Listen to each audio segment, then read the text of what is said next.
Hello, everybody. Welcome to the first episode of Election Brigade. So my name is Christi Tasker. I'm with the Election Brigade of Miami-Dade. And man, we have got a crew that has been banned, barred, everything that you can imagine. But guess what? We just keep kicking and screaming and coming back, and we are not letting anything stop us. And today we have got an amazing warrior from Arizona who keeps doing the same thing for her measly $16 and something per hour for 13 hours? 13 hours on election day, right, Michelle? Correct. In the PPE, which is the presidential preference election, which is the most useless election that they've ever scheduled. That's March 19th here. So I worked for 13 hours, a little extra, set up and close, but it's $16 an hour as an inspector at the center. Yes, ma'am. Yes, ma'am. And you were the only person that is really qualified to talk about election strategy in the entire United States. Is that right? Yeah, because I'm the only person besides my investigation partner, Leo D'Onofrio, who's in New Jersey, that investigated the elections since we realized that there was a massive corruption and fraudulent problem with them since 2020.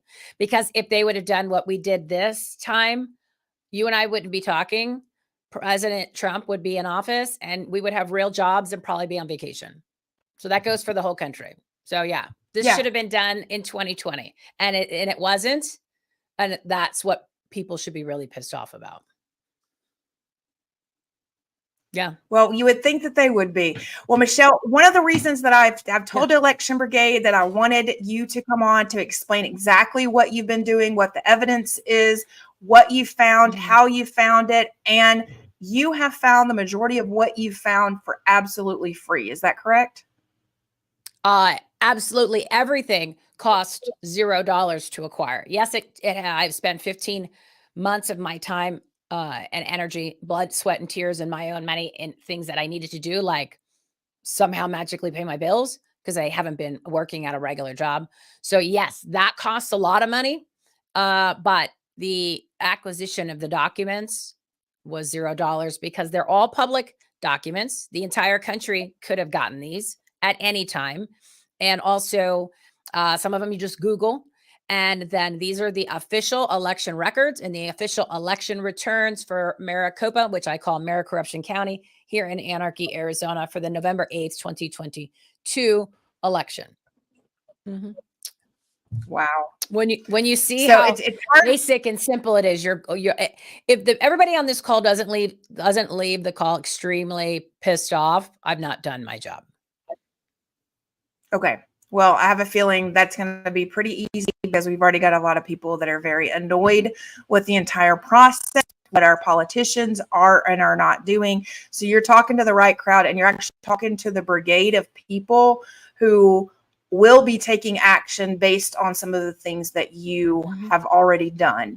So you're in the right wheelhouse of a good 50 people that are actively working. They just somewhat need to know like where else to look, what to look for, how to get there, maybe what document names and things to ask for. So I'm even going to be taking notes myself because I need to know the same thing. And that's the reason I thought, I'm not going to get Michelle on a call where we're just talking privately and me having to take, notes and documentations. I want everybody to hear what I have already heard from you in some ways, but also to hear it directly from the horse's mouth.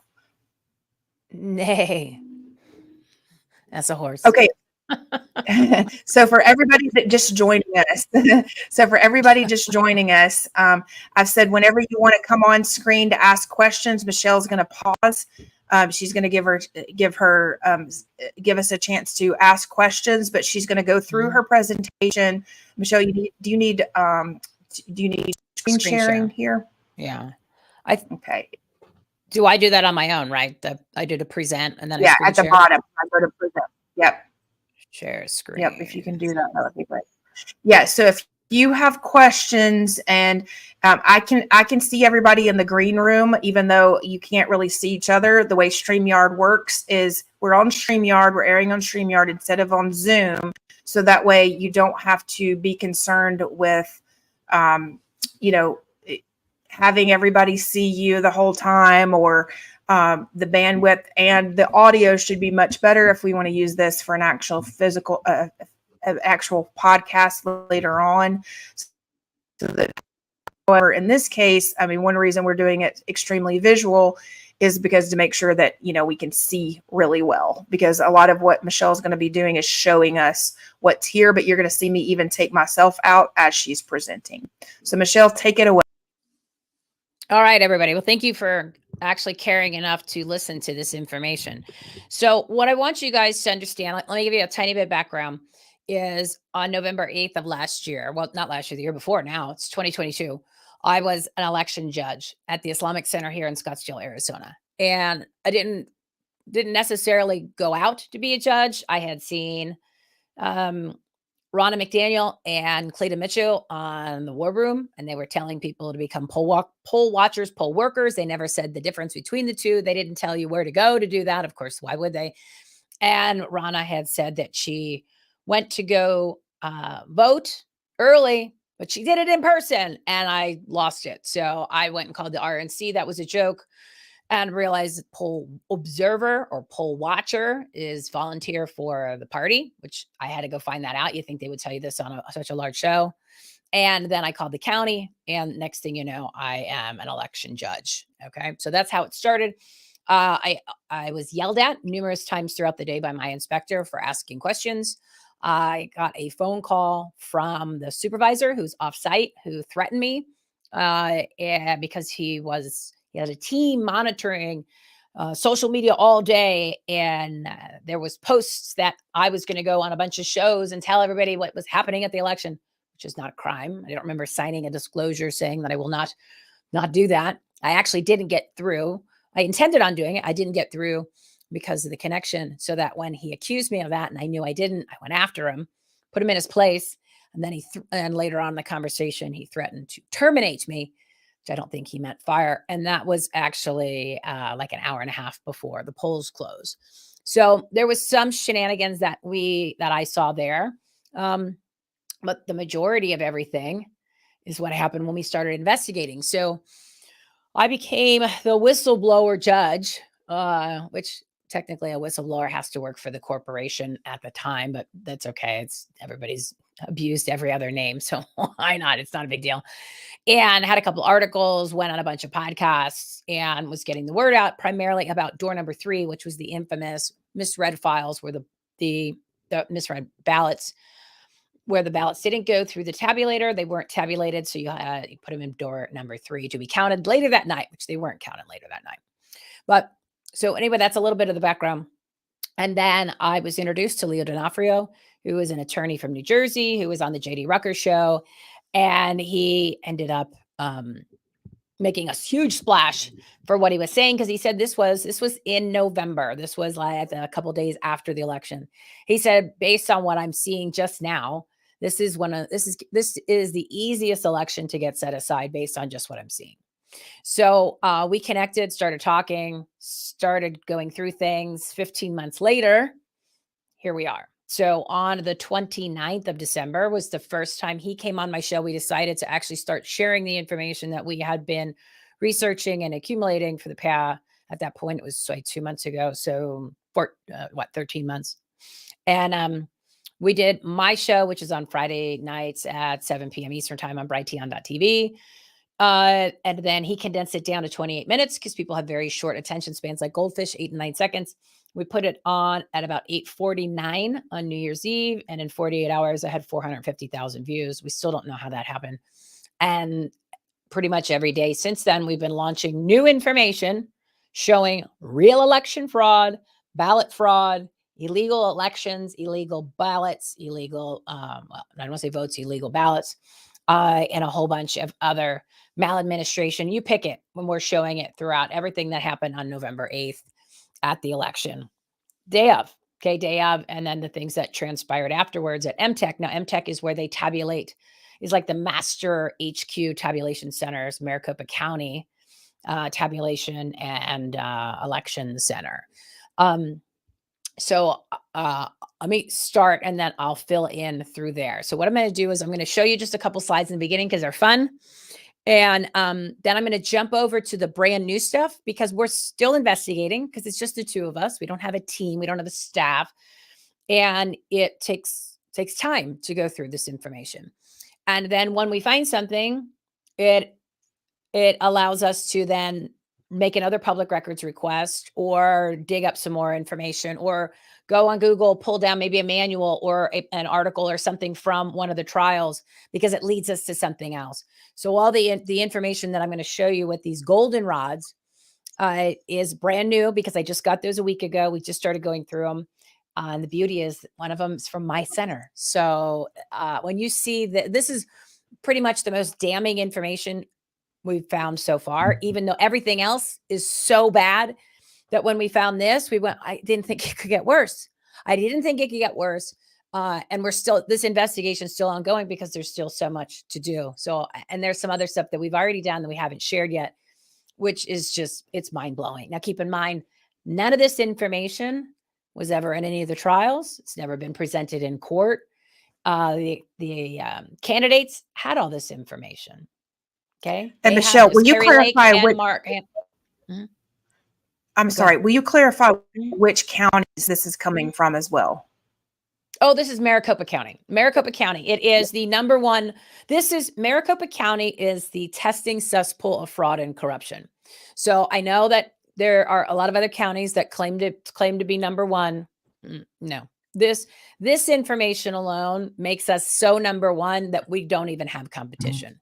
So what I want people to understand is what you're going to see here. And as you start following us on Twitter and Rumble, as we're releasing new information, this is the model. Okay. So some of the counties use a good amount of it and different, because there's different types, there's different layers. You're going to see all this stuff. So each county uses different versions of this. And nobody's done this homework at any other county. So we can't say anybody doesn't do the exact same thing, but probably not, but maybe there's just a few things that they don't do. Right. But you'll see all of this. So we use Dominion machines. Okay. And a machine is a machine. So whether it's an ES&S, Dominion, any of the other ones, it's all the same. Okay. But we're just showing you from from Dominion. So what I'm showing you today is the election system operation, because that's what this is. This is a CIA style operation. This is your election system process throughout the whole country.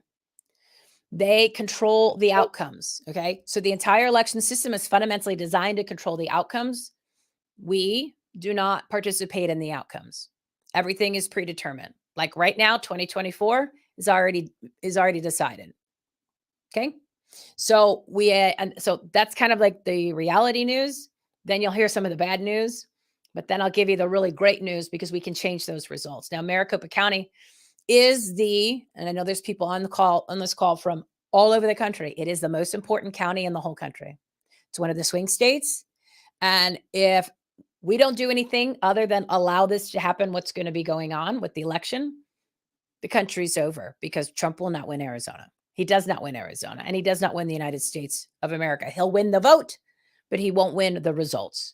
And it happened in 2020. So if the system's actually becoming more perfection of fraud, nothing else has changed. There's no other conclusion than what makes you think that those results are going to be any different. They're not, because they're really good at it. Like, it's not if they're going to cheat, because they don't cheat. Not if they're going to steal the election, because they don't steal the election. The election system is designed that way. All right. So words matter and phrases matter. And it's not the Democrats. This is the uniparty. Because I'll give you an example here. Everything's always going to be focused on here because this is exactly where we have all the evidence. Again, these are official election returns and the official election records for the county. So with that being said, I lost my train of thought. So, with the county. So all of this information is directly from them. And you're going to see where their own documents contradict themselves. So which pile is the one that you want to use for the fraud, because some fraud has been committed. I know they tell you don't throw around or don't use the word election fraud. No, this is fraud. Okay. They don't want you to use election fraud, the phrase, because they don't want you to acknowledge the word fraud, right? They want you to run away from it, because if you knew how the system works, you're going to learn about that tonight. It's like the gig is up, guys. We get it now, right? It's because we're showing you fraud. This is the whole system's based on fraud. They completely control everything that happens. So, and let me get into it, and then I'll start throwing people under the bus, because you'll start putting 2 and 2 is 4. Now, keep in mind, in Maricopa County, which I call Maricopa County, 2 and 2 isn't 4. Sometimes it's 8. Sometimes 2 and 2 is 7. And sometimes it's 4, but not a lot of times. All right. So this is going to show you how your entire election system operation works. All right. Now let's do a couple fine ones, and then we'll get into the dirty stuff. Now, I like to show this one because when I first went down to MTech, MTech is where I went to go actually view and take pictures of the tally receipts or the tally tapes. Those are the tapes that come out of the Dominion machines, the tabulation machines. All of them have it. It's those long strips where it'll have the information about which election center it was. It'll have the protective counter open. It'll have all of the votes. It'll have the total votes. It gives all the races with the totals and the tabulations. It gives you the serial number for the actual tabulator, and it gives you the protective close number. Okay. So I went down. They'd only let me go 4 hours at a time. They'd only let me bring one person. So it took 7 months, and I went down there. And the first time that I went down there, I had no idea what I was getting myself into. So when I took the picture, it was, it's 140 degrees here. It's hot. So I took the picture and I couldn't see it. So when I got in the car, I was like, oh, that's an awesome photo. And now looking back, who knew that this was actually going to be me, like the shadow corrupter and the exposer of all the crimes and the corruption. Now this is fun because the pile there, this is from the movie Jurassic Park. I'm Laura Dern on the right. Leo is the guy on the left. He is Jeff Goldblum. And that pile of dinosaur dung is your November 8th election. And I've spent 15 months every day putting my hands in the dung so nobody else had to, so we can actually get to the bottom of this. Because the only way you're going to take back your country, you cannot save it. You don't want to save the country they've created. You want to take it back, and you want to restore to the republic as best as we can. And the only way you can do that is you have to dismantle the election system operation. And you start that by literally banning the machines in Maricopa County. All right. So this is the boxes of the tapes. So all of the I'm going to show you the baggies here in a minute. So each of the voting centers, there's 223 voting centers here. And each of them they were supposed to have 2 tapes, right? One for each tabulator. Sometimes there was 2 tapes, sometimes 3 tapes, sometimes 4 tapes. Sometimes 1 tape, sometimes 0 tapes. And all of those were in Ziploc baggies. Okay, Ziploc baggies, like for a piece of steak, right? You'll see that. I'll show you the pictures here in a second. And they were in these boxes, and I had to go through all of them. You had to unwind them, take the pictures, wind them up. And it is like, for the sacredness of what your vote is, and these are the official election records and official election returns. You'll see how piss poor of security and sensitivity these things are. All right. So that's our slogan: stand up, speak up, show up, and pray, plan, take action. All right. So here, this is important. So these are the 2 Twitter accounts. Mine is Everything Home Tea. Leo's is LCD Law 1. I want you guys to follow us on Twitter, because this is where we're putting all of the information. So Leo posts it because he has that. He was an attorney. He's got a legal background. He phrases it the way it needs to be phrased. And then I'll share it. And then what I'll do is I'll take and cut and paste a couple of different tweets, put them together. So his account is strictly November 8th, 2022 election posts. Okay. Mine, because I'm so active here in the grassroots in the pits of hell, which is where we are in Maricopa County. I have other Arizona stuff in there. So make sure you follow both of us, because I'm trying to compile it together to make really like tweets with multiple strings in them. But you could always, and he's 2 hours ahead of me. So he'll post it first, then I'll retweet it. So follow both of us. Because if you start going back through just right now, his tweets this is day 69 is today. All of the documents are there. Okay. All of the public documents are there. And that no one's ever shared any of this. 15 months of this stuff. And where is he? Which county is he in? He's in New Jersey. Which county? Yeah, he's not even here. New Jersey. Which Okay, county's just clarifying. in New Jersey? And which county? Yeah, he's in New Jersey. Mhm. It's central-ish area, somewhere in there. Central and north central. Gotcha. Okay, so now basically I want you to follow. We've got basically two separate areas. We've got two separate areas, which is kind of important. So you guys are finding some of the same consistencies that you're going to go throughout, right?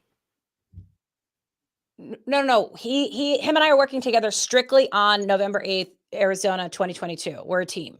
Okay.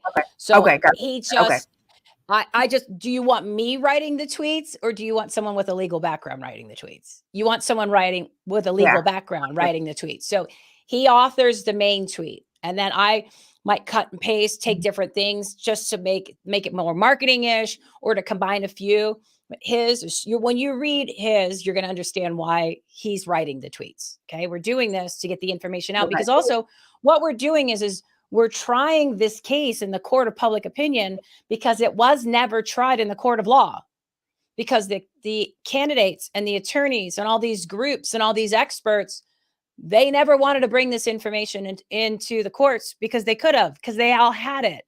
Carrie Lake's team had all this information. Abe Hamadeh's team had all this information. Shelby Bush had all this information. Everybody had it because it's public documents. The Assistant Attorney General, Jennifer Wright, had all this stuff. It's never been brought into the public or the court. You're going to have to ask why. Gotcha. You know the answer. You know the answer, and you're going to have to admit it because that's everybody in this election integrity movement. There's no such thing as election integrity because you can't put integrity into a system that's designed to be corrupt and fraudulent.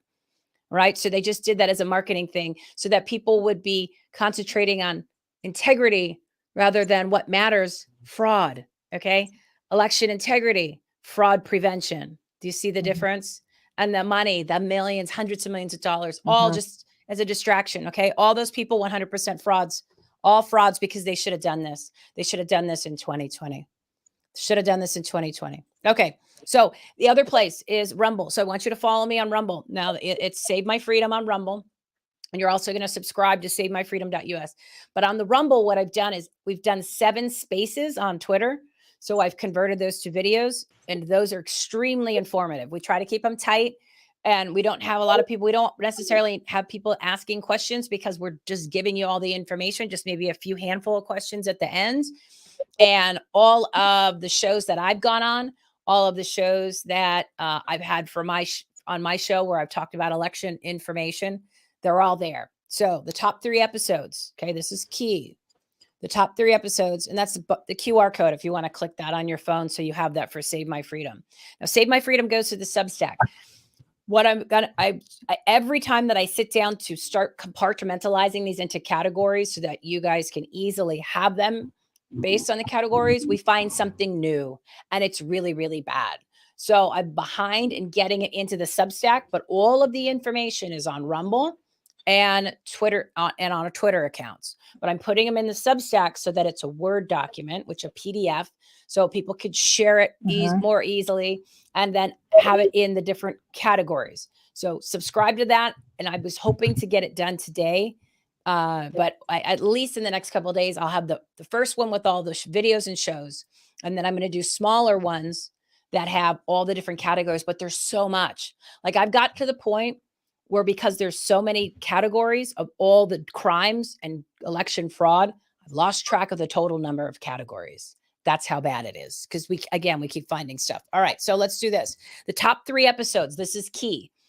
You watch these and you get that digested into, you're going to get a really good idea. There's much, much more, but you go to episode 231 on my Rumble, episode 259 and episode 250. Okay. And then read through the titles and see which one that you want to go through. Try to get through all the spaces, and the spaces ones are clearly labeled November 8th re-education. And then all the other shows are labeled with what the topic is about the elections. Okay. All right. So I want to jump over to the new stuff because this stuff's really bad. All right. So bear with me. Oh, I know what I got to do. I got to close this out and then I'm going to come back to this. So stop screen.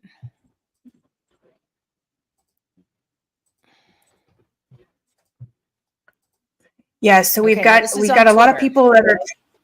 Yep. Yeah, it's on, and we're actually live on Twitter as well. So we're retweeting it and Good. stuff like that too. So Awesome. Okay, so this is this. Did you have a question or something, or do you want me to just get into this? no. Go ahead and get into it. This one's big. Okay, so this is what Leo put out yesterday, and I shared it on mine. All right, so hang on. Can you let that screen in? The one that I popped in there. Do you control that, Christy? Yeah, there we go. Okay. So this is a goldenrod. Okay. So we got the goldenrods a week ago and we started going through them and we couldn't believe what we were reading. Okay. Can you explain what a goldenrod is, Yeah. Michelle? So see the yellow document on the right side. Okay. That's the front of it and that's the back. So you write on the front and the back. The goldenrod is a polling place event and information report. So this is supposed to be filled out when anything is not normal, okay? About anything with the election. It can be filled out by a poll worker, one of the tech guys, or one of the observers, whether they're from the county or from the parties, the Democrat or Republican, okay? So this one actually on the top says observer. Somebody just wrote that there. And you fill out as much detailed as information. So like, for example, I saw a golden report or goldenrod where somebody had a bloody nose. So they document it. Okay. So like it's literally anything not normal. But primarily it's about the elections, Jeff. So when we saw that there were goldenrods for when the ballot box was open. Okay. So in Arizona, and it's important. One of the most important things you can do is after you watch these videos and get acclimated to what happened here, read, and at least in our state, the statutes for the election laws, they're pretty clear, except for the ones where the legislature over the past couple of years has muddied them up because they need them to be really slippery. So it can kind of be like, whichever way you want it to go. That's by design. But when they're actually clearly written, which most of them are, it's right there in black and white. There's no ifs, ands, or buts. It tells you exactly it, but it gives you gives you the rules. Okay. And this is statute. In Arizona, it goes ARS, which is Arizona Revised Statutes, which is the law. Then the next level of rules and regulations is the EPM, which is the Elections Procedures Manual. That's written by the Secretary of State. And then the next one is the county manual. So each of the counties create their own manuals. Now, what we found was the county manuals and the EPM, usually there's a lot of times where they don't follow the law. Okay. So you have the law and then the state doesn't follow it. And then the county doesn't follow it. So you already have a problem. Okay. You already have, and a lot of the times just based on that, and you're going to see it, the election should have been set aside because you broke the law. Okay. You didn't, it's like, we're just getting started. So sometimes the EPM from the state follows the law and the county doesn't follow the law. And you'll see that in this stuff too. So when the county doesn't follow the law, we don't get that in training. So it doesn't happen at the election centers. So it's like, you're doomed to fail just when you start. And I can tell you right now, we went to training because I'm an inspector at the election on March 19th. I went to training there, and then I went to the training for everybody. And they've already broken the law on the training because they're not telling you certain things that are the law that we know of now that need to happen. So we already have an election that's already hasn't even started yet. That's already breaking the law before it starts because they're not going to count the ballots. And that's one of the most important laws. So it's just like, what, really? We're breaking the law. Okay. So our elections already should have been set aside and it hasn't even started yet. But that's the system. And have you guys started? Have you started to file any grievances or anything like that on them for breaking the law? No, because it hasn't happened yet. Okay, gotcha. Right. So they haven't broken it, but we know they're going to break it because they're not instructing the poll workers to count all the ballots. That's what the law states. You're going to see that here in a minute, but I want to go over the new stuff first. So yeah, Okay. hold that thought, and then I'll go into it, and you'll understand, because I'll explain to you what they're telling us on and training, because we've been exposing this since the summer. And I'm going to show you something. I'm going to show you something really awesome that happened.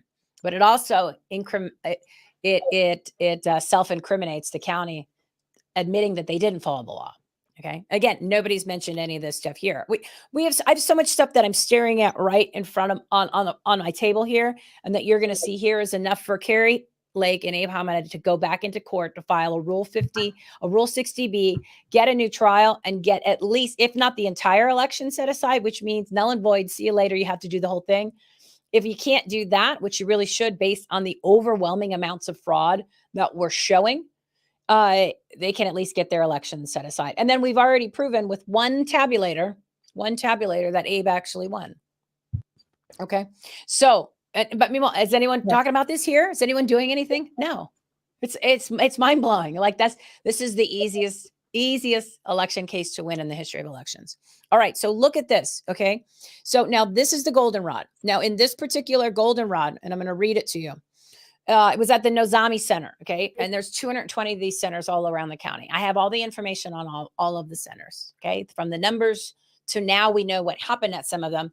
So there's a difference between like a goldenrod and a testimonial. So someone gives a testimony, that's their account. This is an official document by the county, and they're filled out by people that are working there. Okay. So you can take this into court, because then you can also, you can interview the person, put them on the stand. Okay. So in this particular one, we found a couple different new categories in these goldenrod reports, which again, we just received a week ago. We found that there's ballot paper missing from the night before to the election day. You can't have that. Okay. Never been mentioned before. They've also picked up the ballots in the middle of the day. They're not allowed to leave the building. Okay. But it's documented. And commingling, which means that they've taken the ballots that weren't tabulated and mixed them with the ballots that were tabulated and did not recount any of the ballots. Mm. So now you have proof of disenfranchised voters at my voting center. Okay. That's why this gets fun for me. And then, and this one's really, really bad. Okay. So at this particular one, this is the goldenrod. This is the report from the poll worker. It says the goldenrod says that the dividers between door 1 and door number 3 weren't installed till 5 o'clock. Okay. Now let me explain this to you. Now you've seen those big blue bins, right? The Arizona big blue bins. All that is a big, like Rubbermaid container that you'd get at like a Home Depot, but except bigger, right? And it's just open. It's wide open. You could put, like your Christmas decorations and stuff in it. So what they give you is they give you this particle board, and it is, a couple feet high, a couple feet wide. It's a rectangle that you slip it in to where there is some slots to divide where door number 3, which is when your ballot doesn't get tabulated, like you saw the ballots getting spit out. That's called the misread file. It's also door number 3, and you put it in the slot in the front. Okay. So this is the divider that goes between the front of the tabulator box, or the front of the ballot box. So it creates a divider. All it is a piece of cardboard basically, and you just put it like that. Okay.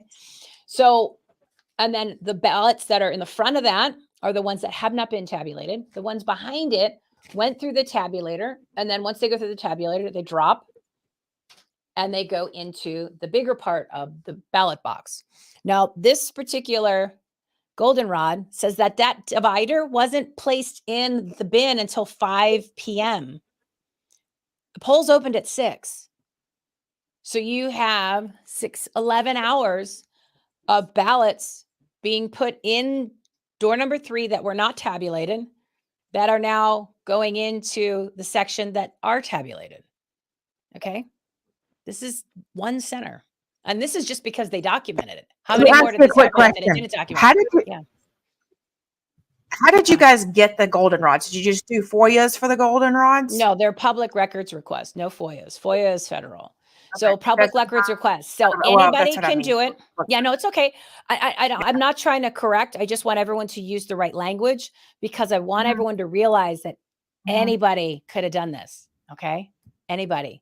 So the goldenrod request is through a public record, or to get the goldenrods, it was a public records request. It took 30 seconds for me to fill out the public records request. And then I requested them in January, and then they weren't, I gave them a couple weeks, didn't hear from them, followed up and said, I haven't gotten them. Don't want to have to file a lawsuit. Then all of a sudden, like within a couple weeks, or not about 2 weeks, I got them. So they came last week. Okay. You guys can order them. You want to put it in today, you could go put them in today. So I'm putting them in again, now for us. Yeah. So the golden, you can go ahead and request the golden. Now, I don't know what they are in your state. I mean, if you want to get ours, you can have fun with it and you'll start reading about it. We're going to be posting every single one of them for everybody as we go through them. But again, there's no reason for us to take all of the ones we have and send them out there. So you guys have to dig through them and try to understand, because if you're not matching it up to what all this other stuff means, it doesn't really mean as much. Okay. Because we have all the other stuff and we already know. So, but we're going to put everything out there so you can see what happened at every single vote center. Right.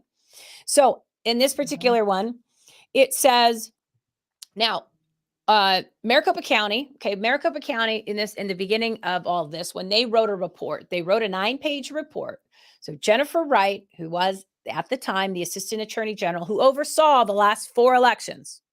Okay. She didn't know any of this stuff. She was in the Assistant Attorney General in the Election Integrity Department, and she had nicknamed herself the Election Integrity Hawk. She then, after she left that office in January, she was hired as Abe Hamadeh, who won Attorney General, but he didn't win their results. So she became his attorney, and none of this came up. But she was the Assistant Attorney General of the Elections Department for the state of Arizona for the last 4 elections. Do you see where the problems are, everybody? See how bad this is getting? She didn't know this. Okay. So what they did was she wrote a letter in November to the the Maricopa County Attorney General, or the county attorney. They wrote a letter back to her, and they included a 9-page report. And it's all public. You can Google it. All the information in the 9-page report is so juicy now. Once you understand all this, you'll be the letters are love letters to each other because they're on the same team. Okay. So when you read it, you'll be like, they're actually they're helping each other. They're dancing, they're tangoing. Okay. You'll read it. You'll understand it. So in the letter, the Attorney General, okay. So what the county did that nobody asked him about is they designated 44 centers of the 223 as central count. Okay.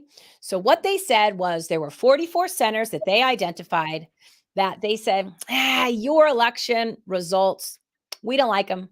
So what we're going to do is we're going to throw all those results in the garbage, and we're going to redo them. So we're going to take all of the door number 3 ballots, and we're going to take all of the ballots from door number 3 ballots with the misreads, which were not tabulated, from all the centers.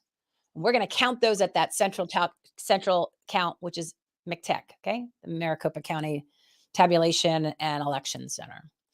And then what we're going to do is we've picked 44 of these centers, and we're not going to tell you except for 2. 2, we've designated them as commingled, meaning we believe, or we have information, that the misread ballots and the actual tabular ballots somehow got commingled, which they overlapped each other. They got in each other's little bins. So we're going to redo we're going to do 44 of them. Now, they only said 2 were commingled, and we can prove one of them wasn't commingled. And then we just found 2 that were commingled, and you're going to see those today. So these 42 centers, nobody asked them, why are you disregarding the results that were done on election day? It was never brought up in court, never in a cross-examination. I kind of want to know what they were. And they just redid the whole elections on their own at the MCTEC Center. Okay, that's not how elections are run. You just don't get to pick and choose. But this is November. Okay, this is just after. This is like the day after the election.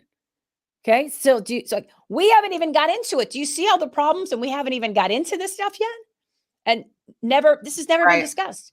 The other thing I want you to keep in mind is everything that you've heard, any of these bullshit movies that they've come out with about what really happened in Maricopa County, It's all a lie. It's literally just the opposite. They say it's the printers. We're proving to you it's the tabulators. They keep talking about logic and accuracy tests. That was the testing that was done months before the election, maybe October, well, not months, but several weeks before the election. We're actually showing you what happened on election day. So if somebody is and this is about any election, if they're showing you on what could happen with the machines or what may happen with the machines, or they can change the votes, I don't care about that. I want to know what happened that day. So we're showing you what happened, not what may happen, not what could happen, what happened. You'll see the huge difference. And then you'll start having to ask the question, why is anyone talking about what may happen? It's called distraction. It's to deceive. It's to take you away from what happened. Because once you understand the system, you're going to say, well, we can't have this anymore because the election results do not match the votes. They just don't. And they're completely controlled and it's all predetermined. All right. So here's the kicker. This is really bad. All right. So what Maricopa County, they didn't designate this as a commingled site. They just told you that divider was not put in the box till 5 o'clock. So you have 11 hours of ballots from door number 3 commingling with the ballots that were tabulated. That's the definition of commingled. This site was not identified as a commingled site. Okay. So all the misreads that were put in through up until 5 o'clock, they weren't tabulated. Now we're showing here all the rest of this stuff. These are the audit or slog files. So we did that. And then Leo put notes in it. So you'll see that on the tweet. This was done yesterday. So it's right at the top of his. Then it's the precinct ballot report, which has your misread ballot number. Somebody was asking who Cameron was. Somebody was asking who Cameron Vale was. That's Leo. That's Leo. Cameron Vale is a character from the movie Scanners. Okay. So he changed his name about a month ago, but that's Leo. So if you've ever seen the movie Scanners, it explains the legislators here in Arizona, because these people are, it's not scam artists. It has to, and tabulators are called scanners. So we've gotten to the point sometimes where we have to poke some fun at it because it is so far gone when it comes to just mind blowing. And we're trying to also call out and hold accountable the legislators for literally being a part of the corruption and fraud. Okay. So Google what the movie Scanners is about, and it'll make a lot more sense. Plus, he has a pinned tweet with the scanner thing, but that's Leo. Okay. So Cameron Vale is the star of the movie. All right. So here's the kicker for this site. Okay. There were 1,833 ballot returned errors for total of both tabulators. Okay. That means, because he counted them, we've done a complete audit of the door number 3 ballots. Okay. We went through and audited them, meaning we reviewed them in the machines. So we know because when you get these audit files, the slog files, right? That's what people call them, slog files.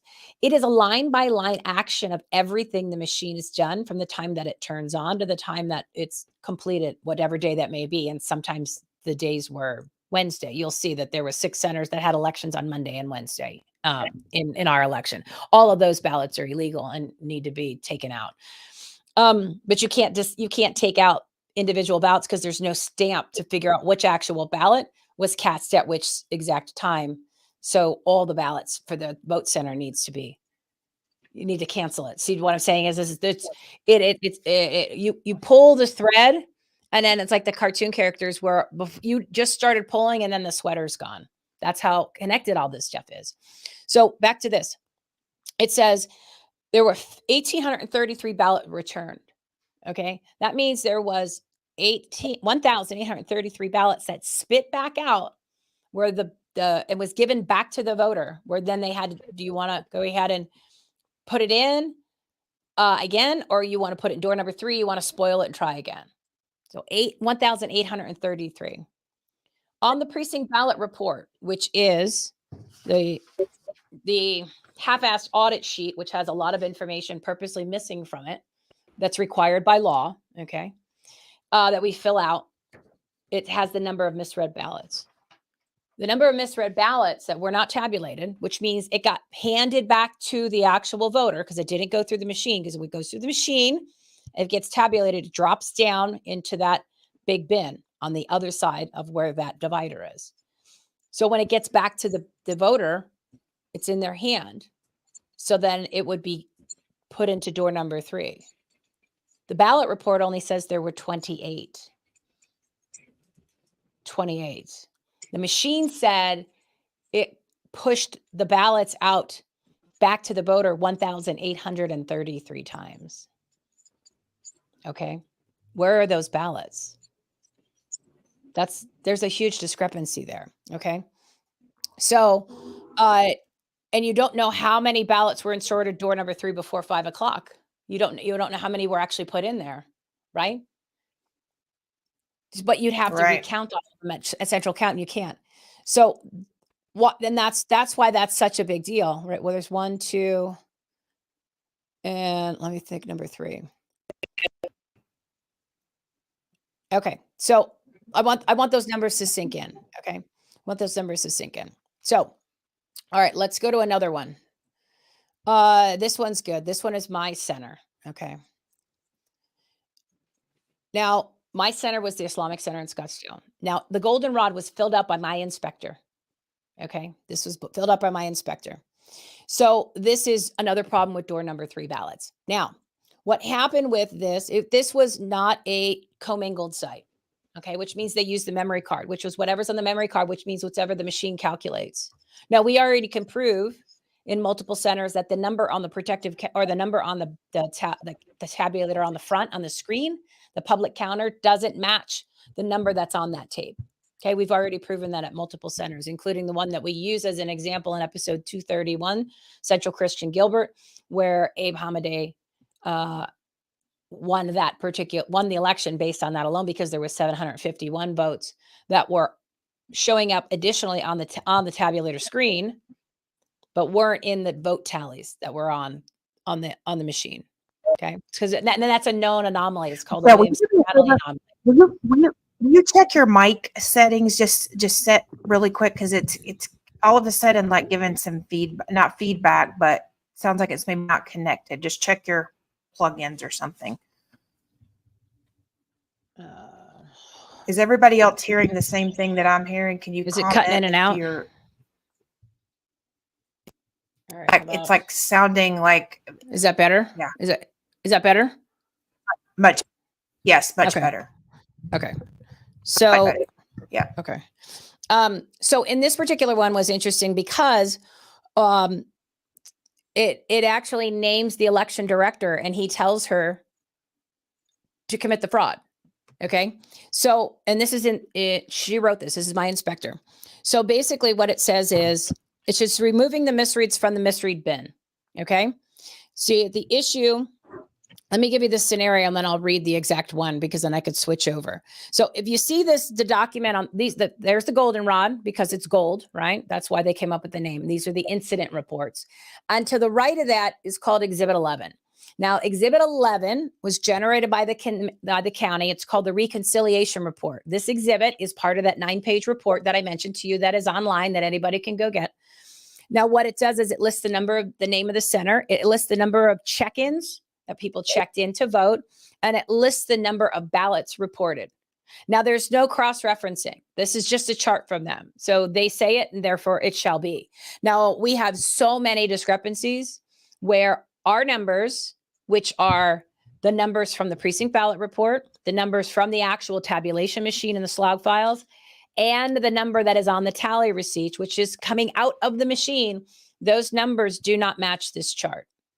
Okay, so you have 3 numbers generated from the machine, don't match the numbers that should be that are on this form from the county. So who's lying? Wow. So either the machine is committing fraud or the county's committing fraud. There's no other conclusion. Okay, because their numbers. Well, one of the comments that we have. Well, I'm just going to read one of the comments that we have. Great liars. Only narcissistic sociopaths can lie that well, which confirms a theory that all politicians are of the something. Of the ilk. Sorry, my eyes are like crossed over right now. No, it's pretty much no exception. It's worse than that because they're demons. Okay, you can't do this type of maladministration and crimes and fraud and corruption unless you are no longer fully human. You can't. I don't know how these people sleep at night if they were like you and me. You can't. This stuff is so bad because not only is it taking away your sacred right to choose your representatives through your vote, it is destroying the entire election process. Okay. What you have to understand is they're disregarding votes. They were showing us. I'm showing you right now true voter disenfranchisement. Okay. And you have to keep in mind that every single decision in your life is determined by the results of the election, because it determines who's going to be making those decisions in your personal life, in your faith, in the religious sector, your property taxes, the ballots, the measures that get passed, the bonds that get passed, the school budgets, the other budgets where it affects your finances, right? And it costs you more money. And then, look at the political propaganda pandemic. Who gets to make the decision on whether your business is open, whether your church is open, whether your kids can go to school, whether they have to wear a mask? All of those decisions that affect every part of your life are directly related to the results of an election. And we're showing to you that you're not participating in those election results, and they do not match the votes that they allowed to be counted, which they don't get to make that decision. This is not adjudication. Okay. This is not, oh, there was a discrepancy that we had to go ahead and adjudicate. No, this is pure taking the votes and throwing them away and changing the numbers. Okay. So it affects everybody's life. It doesn't matter what county. Everybody's life is affected by what happens here in Mayor Corruption County. Just go back to 2020 with what happened when they gave it in favor for Biden. Do you know that the votes at the election day center don't get counted until the middle of the night or the next day? That's when they begin counting them. So how can they have had the results come out at 9:00 at night or whenever as early as they did? You can't, because we had 541,749 votes at the election centers on election day on November 8th. That's 541,000 votes. How could you can't call elections that night. You can't do that because the ballots don't leave the building until at night.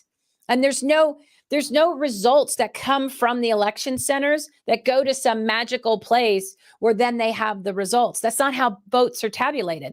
They're on the memory cards. The memory cards aren't put into the MCTEC tabulators until like early in the morning, if they don't do it until the next day.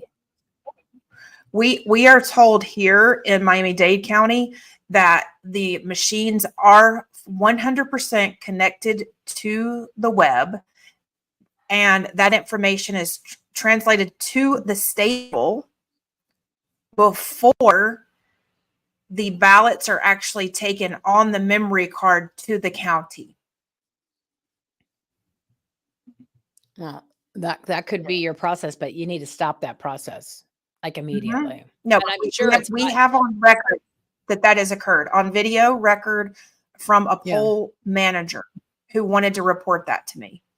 So do they actually tell you that's the process in their manuals? I'm actually looking as you're speaking. I'm actually doing the records request for us on anything that we have not done before. Yeah, you need to find out what the process is that they tell you, and then that's documented, because it has to be documented, and then find out what somebody who tells you what's really going on. Okay, because that's what happens here. Correct. You have a process that's in the manuals, and the things that happen that were supposed to happen in the manuals on that election day, some of that did not happen. And then there's a lot of stuff that's there's stuff in the manuals that back up. There's stuff that's supposed to happen per law that did not happen. And it's not even in the manual. So your election hasn't even started and you already have a fraudulent election that's violating the law. And nobody checks all three. Or do they check and they just don't say anything? Okay, that's what I'm saying. There's no way that nobody doesn't know that this is what goes on. It's impossible. Because if you just look at the three of them, I will tell you. Go ahead. No, I'm sorry. Go ahead. I look at the law. I apologize. I think we have a little bit of a delay. Yeah. So if you look at, anybody can do this. Pick a state, and ours is so easy because the information is so accessible. And since we already did the work, that's why I want people to not only focus on this, because this is the county that needs to actually have their elections set aside so we can unravel this and expose it for the whole country, because this happens all over the country. Okay. So all you do is take the existing law, compare it to the section in the EPM, and compare it to the section in the county manual, and they're not the same. Okay. It gets worse. It gets, here's what you're supposed to do. And then it gets lesser and then lesser for the actual election on what needs to be done. And it's a pattern. It happens throughout the whole process of the election. Okay. And nobody knows this. Yep. It's impossible. There's no way that you can't know this. You can't know this. You're the assistant attorney general and you don't know this has been happening for the last 4 elections, that at least are the ones we've noticed that are the most corrupt and fraudulent. There's no way you cannot know. All right. So back to this. Now, this was my center. Now, what this is I want to show you. So this is one of the reference forms that we're using as their document, because this is what they said. Therefore, then it shall be, because they said, here's the number of check-ins, and then here's the number of reported ballots. And again, it just doesn't match. It was like, I think on door number 3s, it was 79 times that their numbers don't match what all the stuff, those 3 categories that I told you, which are all generated by the machines. What? Right? So at this particular center, this is mine. Now, this was not one that was designated as being commingled, but we found now that it is. So my inspector says that they removed the misread ballots because they were too many. They didn't fit in the ballot box.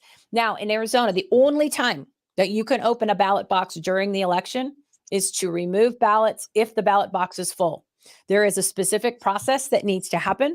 Both judges, that would be me, are supposed to be present, and there was a documentation that needs to be done in a whole process. I was not included in this process. Okay, that right there broke the law. I was not included.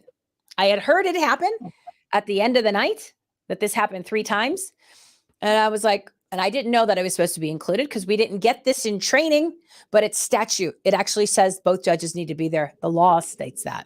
So now this is where it gets fun. So door number 3 ballots were full.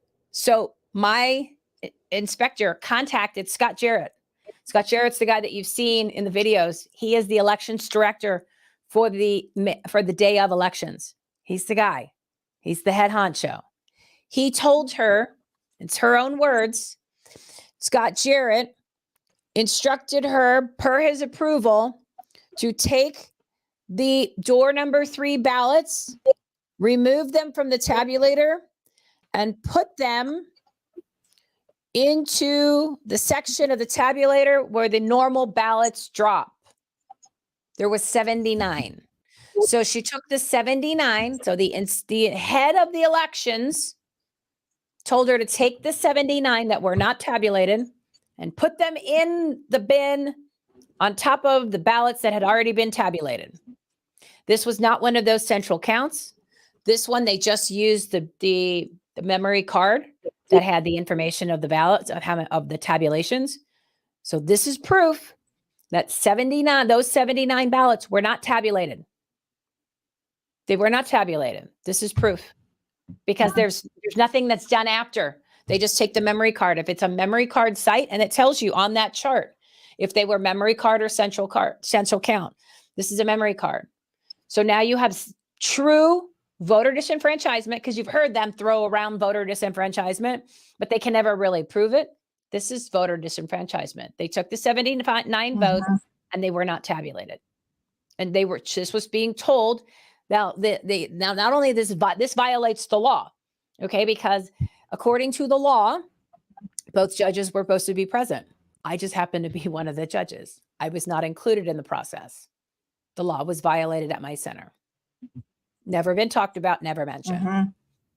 Now, what was interesting is when you prevent a poll worker from doing their job and their duties, that is a class 5 felony. Arizona ARS 16-1004. The elections director told her. I want to say I have put our I'm sorry, Michelle. I apologize. I think we have a little bit of a delay. I wanted everybody to know that I have put our everything, our Florida election code is what Miami-Dade County goes by. So it is the Florida election code. So I've put the links to that in the chat. All right. So let me jump to one other new one. That's okay. No, you jump in when you need to jump in. Now there is more new stuff, but I want to do one more with the goldenrods. Okay. So the goldenrod report, this here says, this actually has a poll worker. It says, when Maricopa County ballot counters arrived to pick up the ballots, they noticed that the ballot drop box was unlocked and unsealed. They made note on this report, apparently forgot to do so prior to leaving. Okay, so now you have proof that ballot boxes are unlocked and that they are unsecured. Okay, this is at 11 o'clock in the morning. The poll workers noticed this. Polls opened at 6. Okay, now here's another problem. Somebody came to pick up the ballots at 11 o'clock in the morning. Who? Because the ballots are not allowed to leave the building until all ballots are counted at the end of the night. So you have multiple crimes. Laws were violated right here. So who picked up what ballots? Right? You can't do that. The ballots are supposed to be all staying, and this is from the county recorder. It says here, and we put the laws, and we put his own words, that by law, election officials cannot retrieve the late early ballots dropped off on election day until the voting center has closed. This is their own law and their own referencing the law. Okay. So at 11 a.m. and 2:10, somebody came and picked up ballots. Who? Where are the ballots? When? So this is 11 and 2 o'clock in the morning, in the afternoon. We haven't even gotten to the stuff that you're going to see now, because I need you to see the stuff, but this is new stuff. 15 months later, and we're finding new stuff in this section called the goldenrods. So when I say nobody here has any idea really what happened, we found this yesterday. Okay. And I've been putting my hands in that dinosaur dung for 15 months. So can you imagine how much more there is? And these are just really good, diligent poll workers. What about all the poll workers that didn't fill out the forms? So how many times did this happen at multiple centers? These are just a couple little categories, right? So one other one. So they're illegally picking up ballots. All right, let's go over to the other ones. Oh, okay, this is a good one too. So there's a pattern that I'd mentioned earlier. Ballot paper is missing. So what's happening is before the night ends, because some people had set up the night before, some people had early voting the day, couple days, the month, a couple weeks before, the day before the election. They're counting the amount of ballot stock, like the physical pieces of paper, and then they're logging it in. When they're coming in the morning, a whole bunch of ballot papers missing. Okay, so these are just 3 vote centers on this particular form. So when they counted the next morning, there was 49 missing in one center, 34 missing in another, and 26 missing in another. So how many more voting centers did this happen at? If we just happened to see 3, then they just happened to be diligent enough to fill out these forms.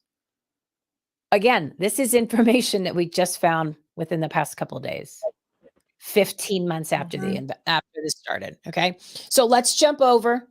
To. I'm going to go back into the step that's really going to make you realize how bad this is. Then this is just brand new. I wanted to get it out there because we posted it, right? We posted it on Twitter, but most people don't. I haven't gotten a chance to put it on a show and explain it yet. So I wanted you guys to be the first ones. Okay. So now check this out. This is when it gets fun. Now, this is what you can apply to your own state. Now, all right, bring up that slide. We're going to start rocking and rolling through this because we're at 6. Oh, how much we got? Like a half an hour, 40 minutes? 20 minutes, no, we're supposed to have 15 minutes. So 20, let's try to 20, 20 minutes. 25 All right. minutes. I'll jam through these. All right. So, and then these are going to be, you can go back through them and take screenshots or however you guys want to do this. All right. 451,759 ballots not counted on election day. All right. That is a lot of ballots. Okay. So, according to the law, ARS 16-564, this is the most important law of our elections. It states that before receiving any ballots for the election board, I am the election board. Everybody that works with me is the election board, your inspectors, your judges, your clerks, and your marshal. In the presence of the persons assembled at the polling place, shall open, exhibit, and lock the ballot box, and thereafter it shall not be removed. It shall not be removed from the polling place or presence of the bystanders until all ballots are counted. Every single ballot needs to be counted before it leaves the building. That includes all the late earlies, which is all those people crazy enough to go drop their ballots into in the envelopes and drop them off, and rather than putting them through the tabulators, the provisional ballots, which are also in those affidavit envelopes, the misread ballots, which weren't tabulated through the machines, and the actual ballots that went through the machines that then fall down into the bin. That did not happen at 223 vote centers. That is required by law. That is not what we learned to do in training. It's not mentioned in the elections procedures manual, and it's conveniently not mentioned in our training manual for the county because they don't want you to count the total number of ballots leaving the building. Because if you knew how many ballots were leaving the building, you knew how many ballots were arriving at the next location. That is called a non-technical statute. Okay, it's a non-technical statute, which means there's no wiggle room. Elections are set aside, end of story. Okay. Especially if there are enough ballots to actually change elections. Okay. Change results. There were 541,759 ballots on election day that were in those 223 vote centers. That is wider than any of the races. The entire election could have been set aside as soon as the courts opened on Wednesday morning, the 9th. Okay. Now let's just go back in time for real quick. I can't prove this didn't happen. The non-counting of the ballots in 2020 kind of probably didn't happen because they didn't do it in 2022. Let's just say it didn't happen. I can't prove it because we didn't do the investigation. Same law was there. So let's just say they didn't count it. If somebody would have came in November 4th and did this in the courts, boom, election set aside. We wouldn't be on this phone call right now. That's what I'm saying. How can any citizen can do this? Well, no, this is the law. Okay, this is the law. This is what is required to happen. This is public. You could Google ARS 16-564 right now, and this will come up. This was not done. This was not part of our training. This was not part of on the precinct ballot report where you're supposed to put the number of ballots that are on the public counter on the outside of the tabulator. And it has the number of misread ballots. It purposely does not have the total number of ballots in all the other categories, which is required by law because they don't want you to put it on paper. They don't want you to know what it is. Okay. Now, then here's another one. So that's enough right there. The fact that wasn't done, the election set aside. Never brought up in any court cases, but we sure spent millions of dollars. We had an $8 million audit. We've been dealing with this for 3.5 years. Nobody knew this. How is that possible? I don't believe it. Okay. All right. So look at the next one. So Arizona ARS 16602.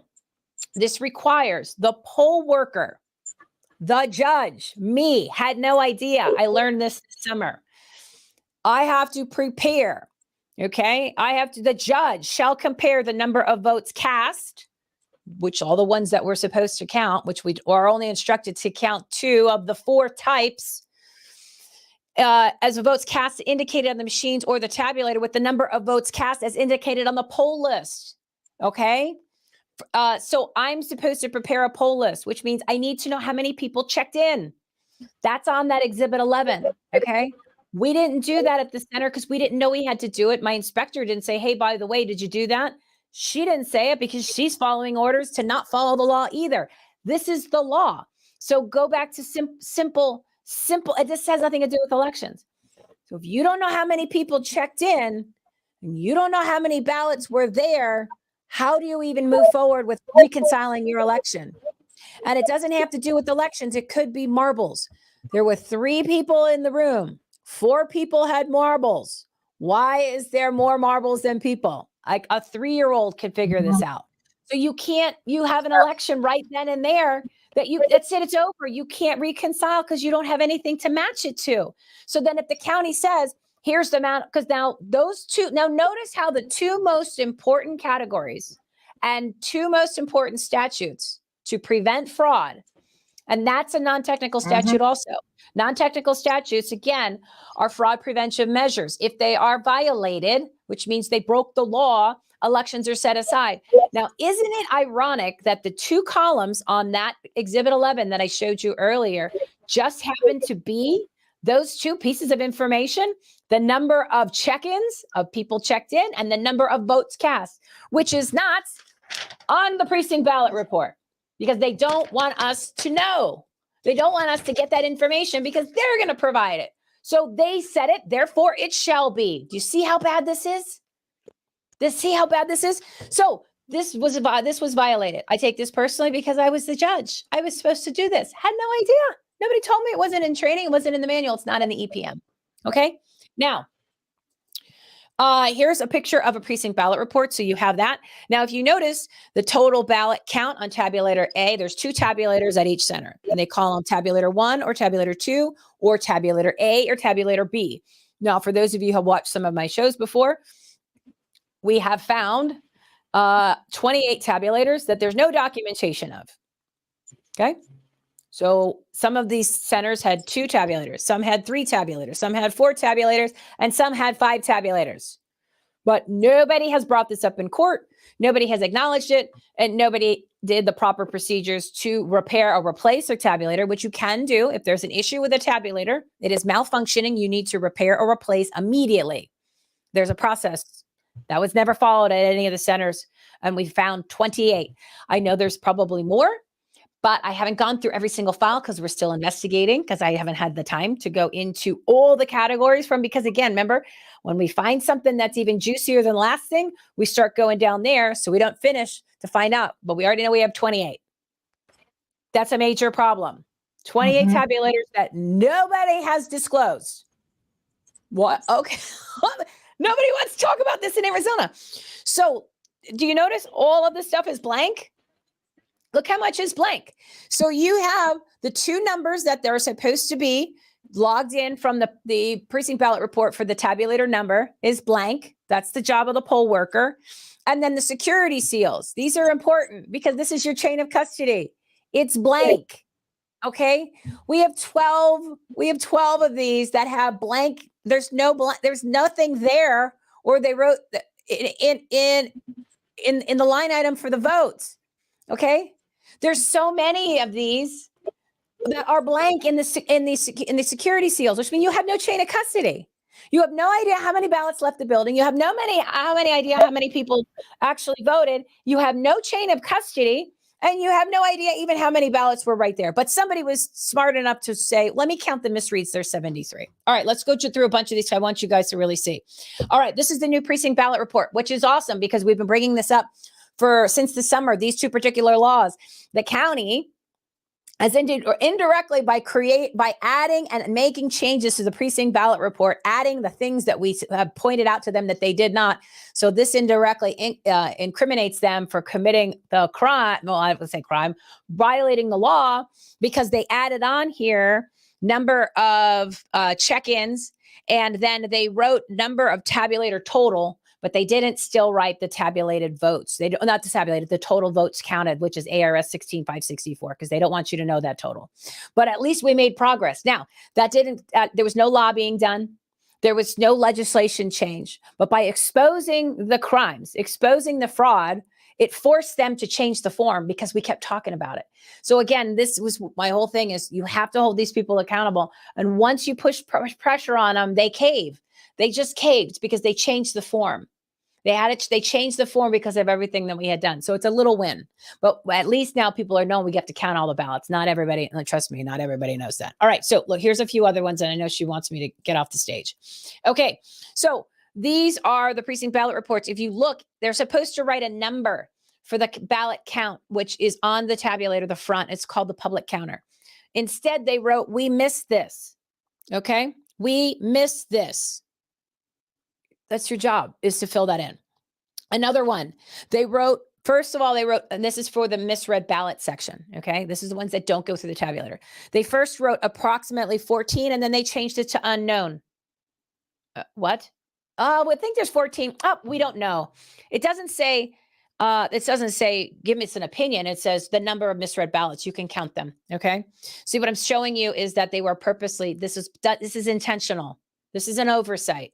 And if you look, the bubble pack seal, the bubble pack is that Ziploc baggie that I mentioned, that I'm going to show you a couple pictures where the actual, the tally receipts are in. It's a blank security seal. Okay. No chain of custody. This one, they wrote didn't count for the misreads. They went through the trouble of writing didn't count. This one, they told you where they were, which is black bag. They're actually supposed to be transported in a box.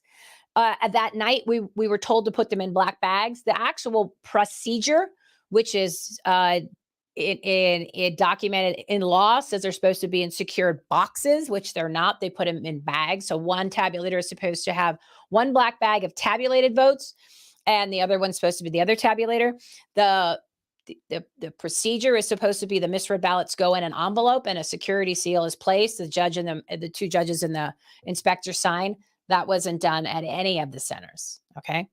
So the black bag is where they're telling you it is. It doesn't say, it says number of misread ballots. It doesn't say where are the misread ballots. So again, there's no numbers. So you don't know if there was one misread or 4,000 misreads. You have no idea. One of the centers said they had 999 misread ballots. What?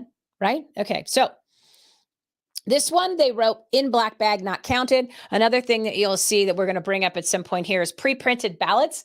So some of these centers got pre-printed ballots. These are ballot on demand centers, which means the ballots are printed per individual voter because it has to be specific to your precinct. The only time centers are supposed to get pre-printed ballots is if they do not have ballots on demand. All the 223 centers had ballots on demand. So this has happened 6 or 7 times that ballots were pre-printed at centers where we also noticed the ballot count that they started with versus the ballots that were ended with have gone down in centers that cannot have pre-printed ballots. So we're working on that one. But if you could see, it says here in black bag, not counted. So they told us where, not how many. This one's huge. Now this is where it shows, this is fraud. Okay. And this is also, somebody told this poll worker to not count the ballots.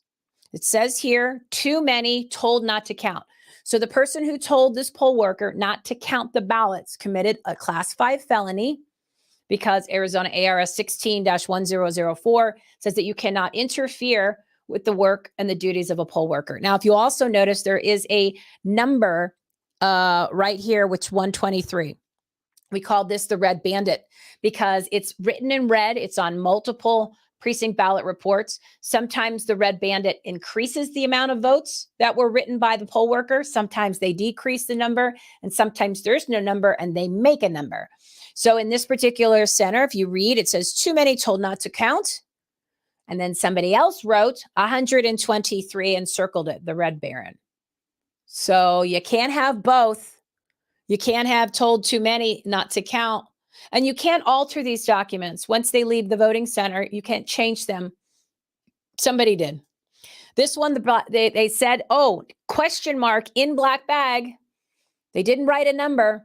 And then the Red Baron shows up again, as you can see, number 277 votes. And then they circle it. It's the same pattern every single time. So another one. Here's the Red Baron again. So the poll worker writes 67. The Red Baron writes 271.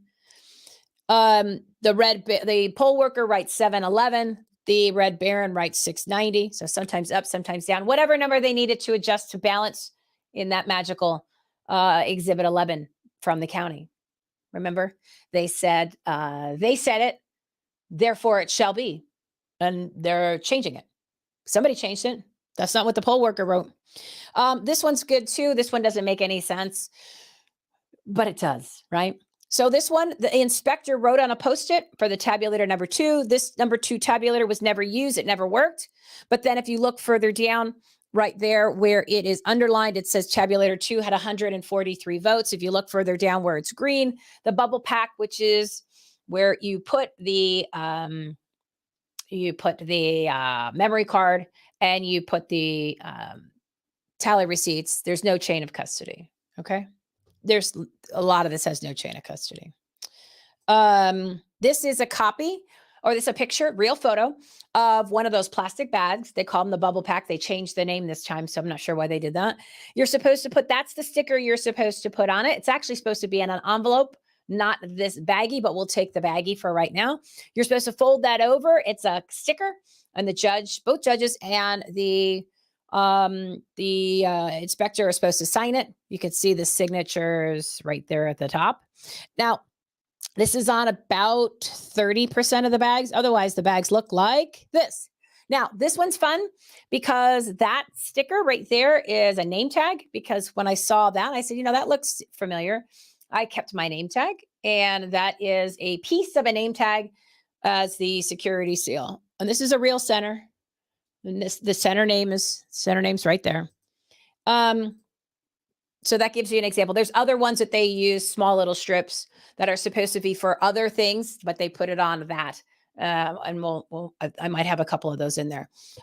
This one, I want you to see, there are some poll workers that put information on the documents that we did view that allowed us to realize there's a problem here. Some people wrote on that precinct ballot report, like told not to count. See, these are good poll workers because they knew that there was problems, and they figured at some point, maybe there's like sending an SOS message, like when the cop goes to the door in the TV shows, and then he knows there's a problem, and the ladies open the door real close, and he's like, blink once for yes and twice for no.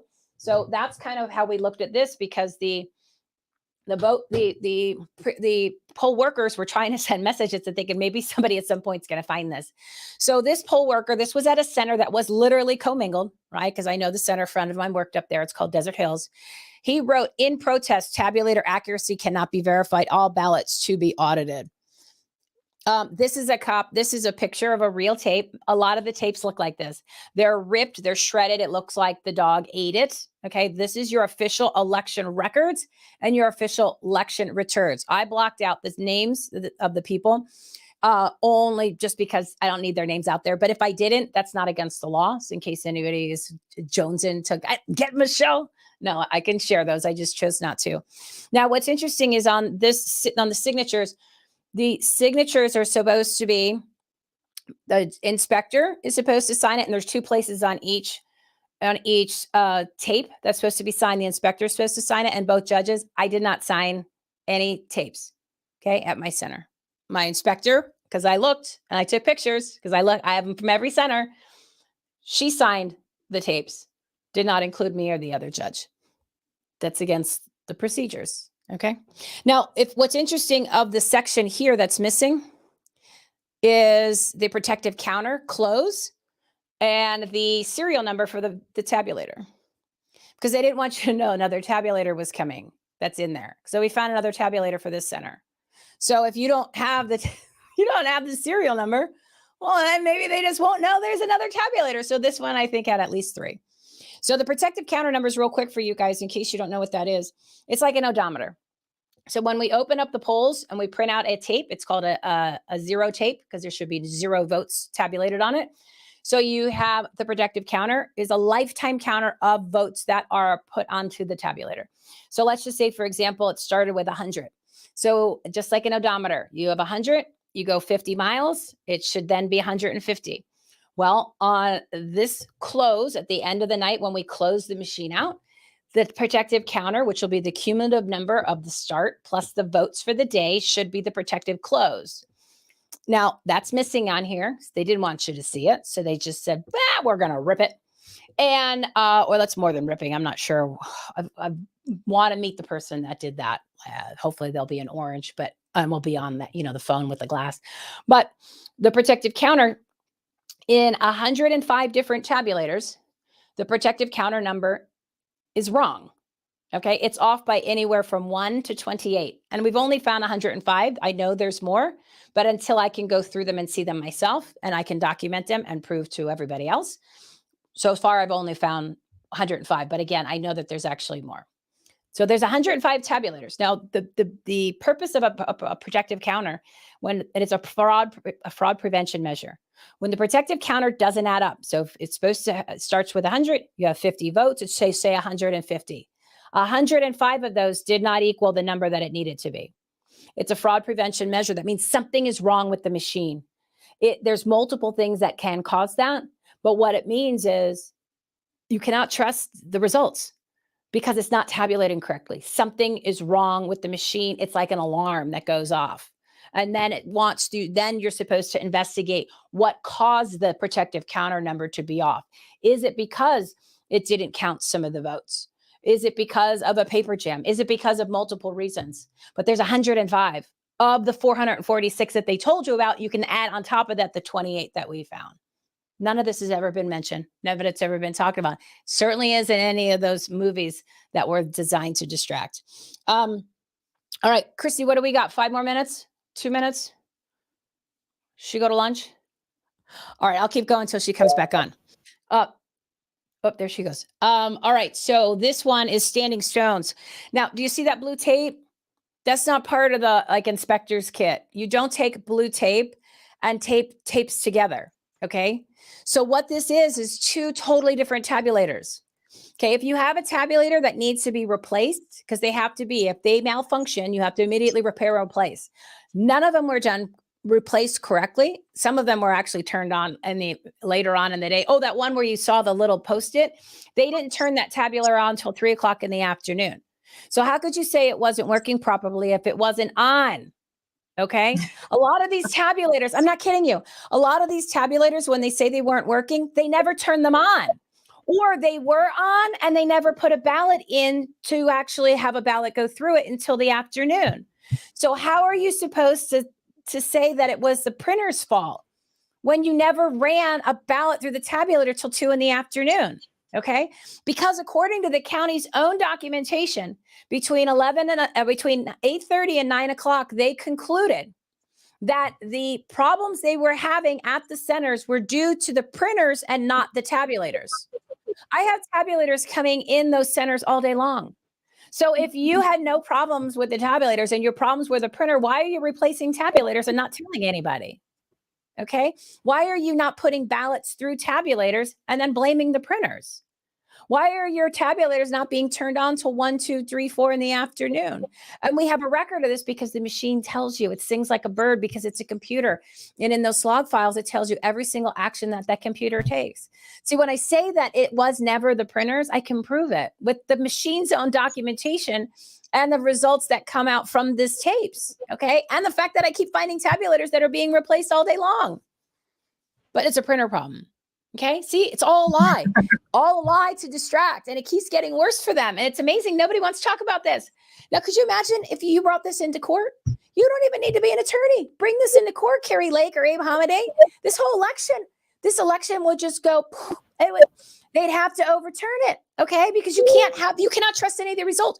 You cannot take blue tape, which this is like painter's tape. Okay. Like when you're painting your house and you're taping off the sections that you don't want the different color tape to be on.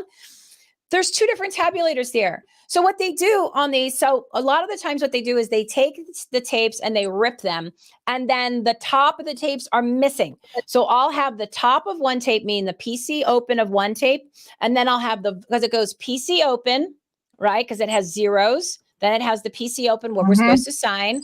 Then it has the vote and it have all the races. And then it has the PC close. So you'll have your protective counter closed. PC is protective counter. And then it'll have the serial number for the tabulator. And then we're supposed to sign it again. I did not sign one tape all day. Okay. I'm supposed to, that's required. So what they'll do is, depending on what they want you to see, they try to make it look like it's one long tape. Meanwhile, some of the tapes have 2 tabulators in it. Some had 3 in one long strip. So then they just taped it together with this. So they'll rip the tape from that you're supposed to have for the original one, and you'll start with that. Then they vote and stuff. They get rid of that because they don't want you to see that it's maybe another tabulator. And then they tape them together with the blue tape. Okay. This happens quite a few times, but a lot they do is they literally, they manipulate the tapes. The tapes are missing. They are ripped. They are destroyed. You saw the dog ate that one's homework, right? I don't know why they were so angry with that one. See, look, there's another tape. This is a different center. Those are two different tabulators. And then they're like, we don't want to see the rest of it. So we're just going to rip it. And there's nothing in the bag. It's not there. Okay. Because I went through every single tape for every single center. So this one, we'll do this one real quick. Now, this one is interesting. Okay. And it's actually really easy. I tried to color code it. So the slog files are on the right. Okay. Now the tapes are here. Now there's 3 tabulators in 2 stations. So we have station A and station B. We can't really call it tabulator A and B anymore in the sections because there's multiple tabulators at each. So we started calling it station A and station B. Now, what's interesting about this one, this election took place on Monday and Wednesday, not Tuesday. So you might be at that center saying, well, I was there, I voted, I took a picture of a newspaper and I held it up and I took a photo with my I voted sticker and I know it was Tuesday. Doesn't matter. It's what the machine says. If the machine says the election started Monday, the election started Monday. If the machine says that the election finished on Wednesday, the election finished on Wednesday. So you can see on here, it says that the election, the polls opened on Monday, right? Monday at 5 something in the morning, and it closed at 20:53 because it's in military time. So almost 9 o'clock at night. Now, so not only this one, you have a Monday and a Wednesday election because this is only one tabulator. This is Chandler Unified School District. What's interesting is this piece of this tabulator tape that's on the left-hand side. This is the only piece of information for this tabulator that we can find anywhere. Okay. So it says that there's 38 votes on it, and it gives you a serial number, and it was on Monday, which the other ones were on Monday. So that matches, right? And it says it was the election for the 8th. There's no record of this in the actual slog files. So this would have been a great question to ask Scott Jarrett on the stand. Hey, Scott, this particular tabulator was actually involved in the election on that date, which happened to be a Monday, which it wasn't. We know it was, we don't know it was Tuesday. It says it was Monday, but the other tabulator in the B section was fine. It was Tuesday. So, okay. So you have one that's on Monday and one that's on Tuesday. And there's no record of it whatsoever in the slog files. So is there a ghost election happening with these tabulators? And then somebody accidentally stuck it in the bag? Because this is it. There's no record of this tabulator, but it's there. You see it. Okay. So these are questions that never were asked. That how could you not ask these if you're going through investigating an election? This one is fun because the tabulator was opened on Monday at 5 o'clock in the afternoon, and they didn't shut it down till Wednesday at 7:59 a.m. So this tabulator was on for 38 hours, and there was voting on it throughout the 38 hours. Okay. That's kind of a big deal. No one's ever brought it up. No one's ever talked about it. That's a really big deal. Well, like we're out here door knocking to get a vote, and we're wondering where the votes just vanish. Yeah. Well, but I mean, you see all the different categories of stuff that I'm showing you, and I haven't even scratched the surface. Okay. I'm going to give you this other one. This one's important because this is one of those commingled sites, right? They said it was commingled. Remember, I told you there was 2 commingled. We just showed you 2 that weren't officially part of the commingling, or those 44 mysterious vote centers that they decided your election doesn't count, guys. We're going to redo it for you because we know better. This was one of those. Now, if it was commingled, how could they write the number 10 for misreads if they had a commingled site? You don't, right? So if the 2 were supposed to be commingled, then how do you have a number? Okay, so we don't believe it was commingled, but that's the least of your concerns. So check this out. So 303 was the number, 203 was the number that was on the tabulator, on the counter, public counter that you could view. And 485 was the other one for a total of 688. And then you add the misread ballots, and that was 698. That's why I put 698 there. Now, that same number matches the slog file because I checked it myself and we have pictures of it. So it matches the number that's the total in the machine. And it also matches the tally receipt because I have photos of every single tally receipt. Okay. So 698. Now, remember that Exhibit 11 that I told you about that has the county's version of what the county is telling you, therefore it must be? They said there was 661 check-ins and 661 ballots cast. No, there's 698. Even if you take the 10 misreads and just subtract them, you're still at 688. They're telling you 661. They just took those votes and threw them in the garbage. That's voter disenfranchisement. Okay. That's real voter disenfranchisement of 25 votes. Not to mention either those 3 data points from the machine and Dominion has committed fraud with those machines, or the county with this one document and that is committing fraud. This is election fraud. This is showing you real election fraud. So one of the two, either the Dominion machines commit election fraud or the county does. Both are bad answers. Okay. Never been brought up. That is pure fraud. Okay. So I'm saying we have another comment. It says this is all like theater. It's like it's all theater, and they'll never stop doing it since it works for them. So what's the good news? The good news is we can find it. And no, the good news is not about the finding. Well, it's not about finding it. We've already found it. Okay. We've already found it. Okay. Now it's up to us it's up to us to actually get really loud about it. I'm going to show you one more because everybody's talking about ranked choice voting, right? Ranked choice voting, can't have it. It's active in our machines already. Okay. So if you look here, the ranked choice voting, it's an add-on for the software when you actually order the machines because you get to pick what things you want in them. They're called the election project. Okay. When you have your election project, you pick what you want in there. We're showing you that ranked choice voting in the November 8th election that we had was active. Okay. Because when you go through, it's all zeros and ones. So 0, not active, 1 active. And you could look right on the thing. It says right there, RCV contest is on. Okay. I'll show you the next one. It's even easier to see. RCV, ranked choice voting, contest, value 1. That means it's active. Oh, and what's interesting? Look at that, where the asterisks are. Element info, hide on the reports. So they don't want to put it on the reports, but it's active in the machines. Why is it active? Why is ranked choice voting active in the machines? Nobody's asked that question. We haven't figured out if it's manipulating the votes or adjusting them because there's just so much stuff that we're trying to decipher. But no one's mentioned that it's active in the machines. It was active in the election.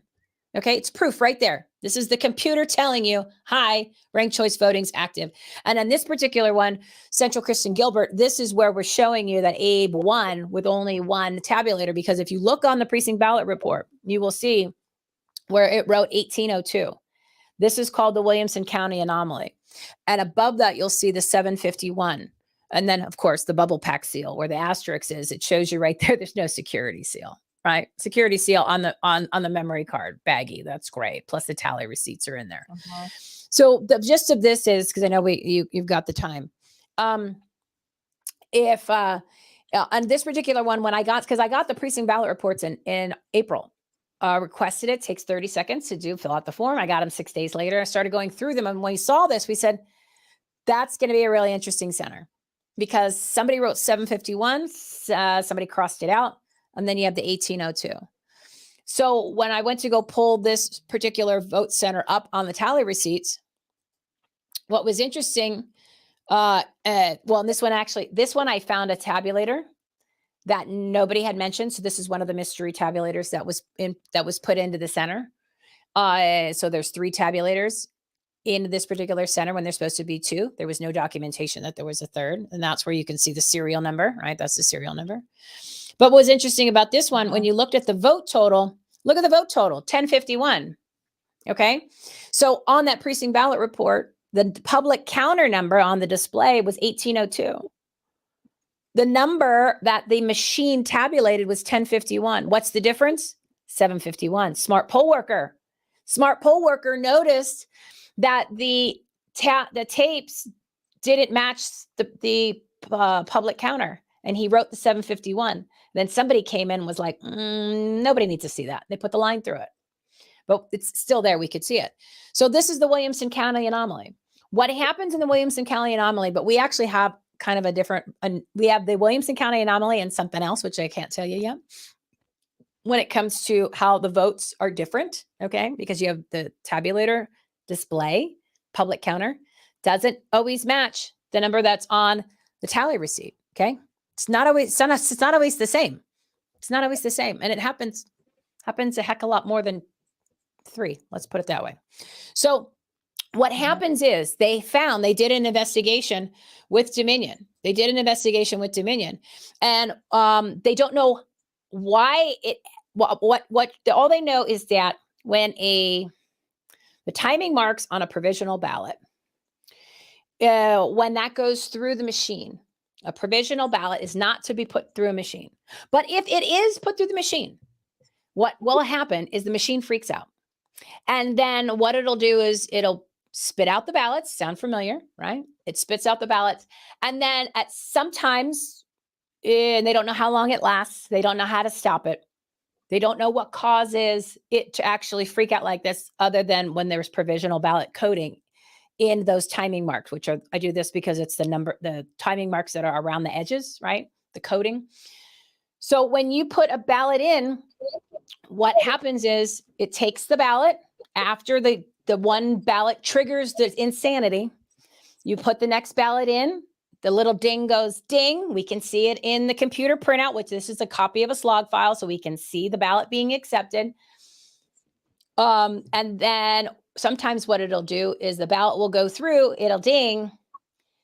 The counter on the outside goes up. But what'll happen is that the number on the tabulator on the inside, which is the one that's on the tally receipt, doesn't change. So that's how the 751. So it goes through, the public counter number goes up, increases, but the number that is on the memory card, which comes out on those tabulator receipts, tally receipts, doesn't increase. So that's where that 751 comes from. So that means that there was according to the counter and Dominion, they did a huge investigation with this. And I'm going to fast forward to that real quick, and then I'll go back to this. So this is a product advisory notice from Dominion.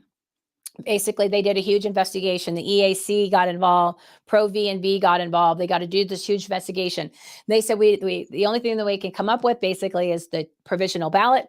It triggers this, and then you have all these extra ballots that are in the bin that show that the ballot went through, but they're not calculated on the memory card. And the memory card's where they get the total votes for that are tabulated. So in this particular center with Abe, there was 751 ballots that were in the bin that were never tabulated. Okay. And they didn't know, because what did they prevent us from doing? Counting all the ballots, the physical ballots, because if somebody would have counted all the ballots in the bin, they would have found the 751. But they know that there's this Williamson County anomaly. And Dominion even said, in order to get around and find the anomaly, you have to count the amount of ballots, all the ballots that are in the bin. And if you find that there's a discrepancy, it's probably because of this reason, but you can catch it. So it's like the product advisory notice says this, and the product advisory notice is dated February 25th, 2020. The interesting part about it says it's important to note that in all circumstances, not some, not a few, in all circumstances, the public counter displayed on the LCD screen matches the number of ballots in the ballot box. So Dominion is telling us the number of ballots that are on that screen are the number of ballots that went through the tabulator, regardless of what the actual tally receipts are going to show you, because we got a problem with our machines. They don't tabulate correctly. So we're telling you how to go ahead and find the issues. That's it. Nobody disclosed this in Arizona. Okay. The guy who actually did this, worked on this investigation and brought it forward in Georgia, was on Kari Lake's research team. And they didn't mention this. And we already know that it happened here in Arizona because we proved it. We proved it with the one center with Abe. You saw it on the precinct ballot report. It said 1802. The guy wrote plus 751, and the tally receipt showed 1051. 1802 minus 751 is 1051. Have you been able to get in touch with any of these groups? I just want to clarify for everybody that's listening. Have you tried to get in touch with any of these groups to share information with them? And if so, are they listening? Are they everybody knows about this. They don't want to touch it with 10-foot pole because it destroys their existence. Okay. You have the candidates that don't want to touch this because they don't want to be in the positions. Kari Lake, we brought step to her about winning her case and getting it set aside back in May, just based on the signature affidavits and the testimony that Ray Valenzuela, who is the elections director for the mail-in ballots, when he admitted under oath that they don't follow the law. So right then and there, she could have had a retrial and get her election set aside. We presented all the information to her. We did 3 weeks worth of social media outreach, begging her to take the information.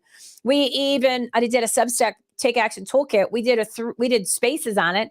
We had somebody go present her the information. She said, no, thank you. My attorneys are brilliant. We'll stay with our strategy. I guess the strategy had nothing to do with becoming governor because we handed that to her in May. They all know about this. Okay. They don't want to touch it. They've moved on. She wants to be senator. Abe Hamadeh wants to be congressman. All the existing legislators don't want to touch it because their races are affected. It works for them, the system. All these groups, all these election integrity experts, anybody that's ever said the word election integrity, they're all frauds, guys.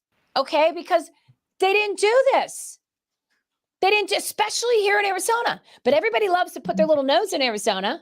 Everybody loves to come here and say that they're doing this, they're doing that. You got Seth Keshel and Mark Fincham, and you name all these groups, all these election groups and attorneys and experts.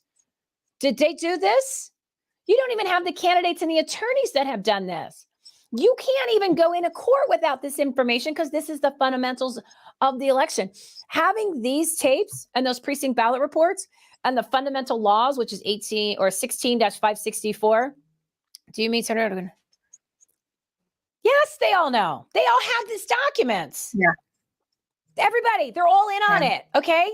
They're all in on it. Oh my God. Wendy Dodger, she's the biggest fraud. She's a liar, grifter, and fraud. Do you know that she raised in 2022 $3.3 million on election integrity? She's the chair of the elections committee in Arizona.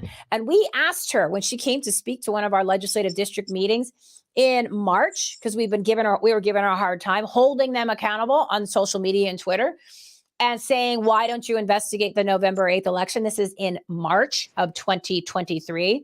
She came to our meeting. She was angry. She was huffing and puffing. She made fun of people. She was yelling and screaming at us, and we were being totally cool. We could have just really went after her, and we didn't. And the next day, she blocked most of us on Twitter, and she refused to do the investigation. She said, that's for law enforcement. I can't do that.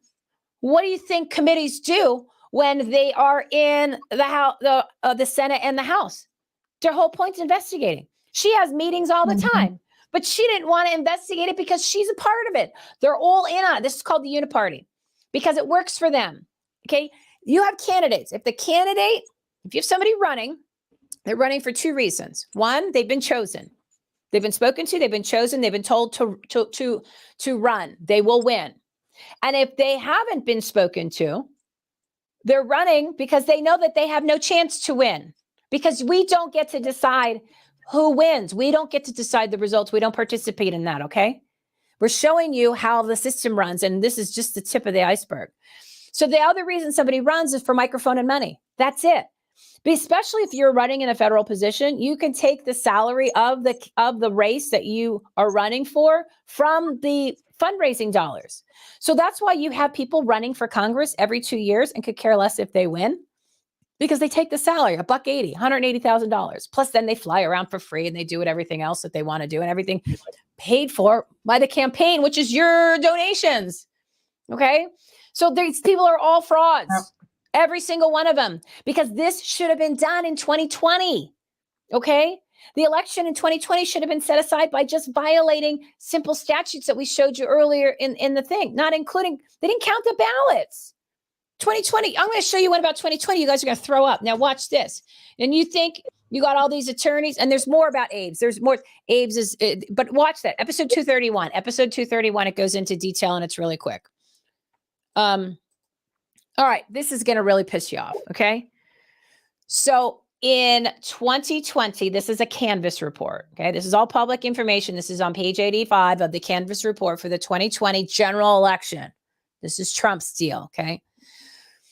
So this is called the provisional ballot page, okay? The Canvas report has all the results. Once you understand the categories, you're going to go, because you're going to see, why isn't this done? Why isn't this done by design? Okay. But this is what's important. This is the provisional ballot page. Okay. So it lists all of the reasons why the provisional ballots were accepted. And then a code with the reason why all the provisional ballots were not accepted. Now, let me see if I can enlarge this, because this is the best part. This is 2022. And PB stands for real-time provisional ballots, okay? Now, real-time provisional ballots, you're going to see that on the screen. Real-time provisional ballot does not exist anywhere on the planet Earth except for this document. Okay, I'm going to say that again. Real-time provisional ballot is a category of a ballot that does not exist anywhere on the planet except for this page in this document. All right, let me read what this says. So it says, note, there were 58,550 early ballot recipients that had not returned their early ballot and consequently were issued a standard ballot on election day. These were processed as real-time provisional ballots. Again, real-time provisional ballots do not exist. We believe they are a hybrid of the regular standard ballot and a provisional ballot. Okay, do you see where I'm going with this? Because if you have a hybrid of a provisional ballot and a standard ballot, because a real-time provisional ballot does not exist. It's not in the EPM and it's not in our statutes. It's only here. It's not even in the training manuals. It's the only place you'll ever find it anywhere on the planet. But one of our theories is that it is a hybrid of a standard ballot and a provisional ballot. Because what did I say? What happens when you put a provisional ballot through the tabulator? Spits it out, and it creates the machine to go up on the front, but not the actual tabulation vote. So that's just that. We did a whole episode on it. It's episode 452. We did it February 3rd of 2023.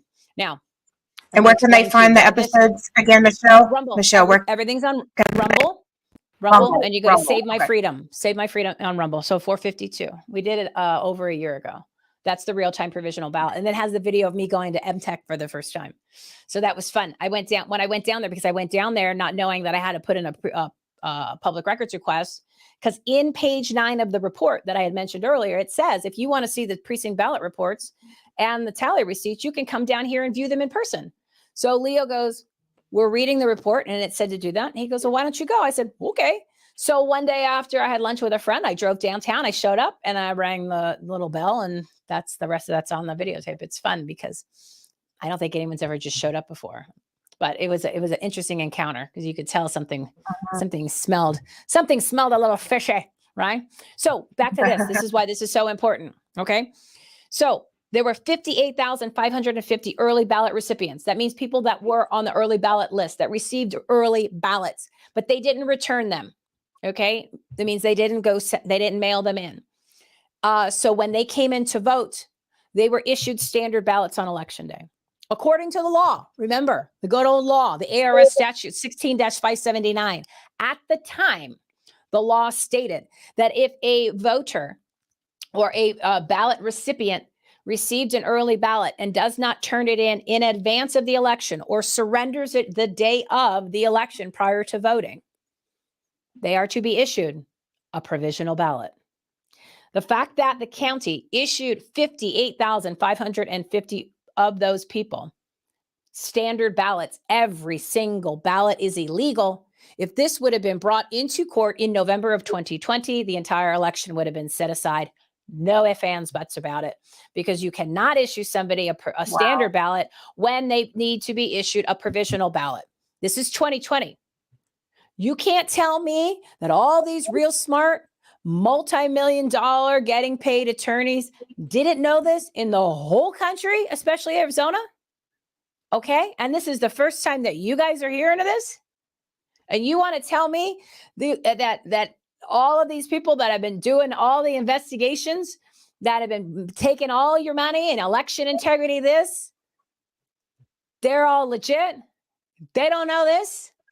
It seems hard to believe that Leo D'Onofrio and I are the only two people in the country that know this.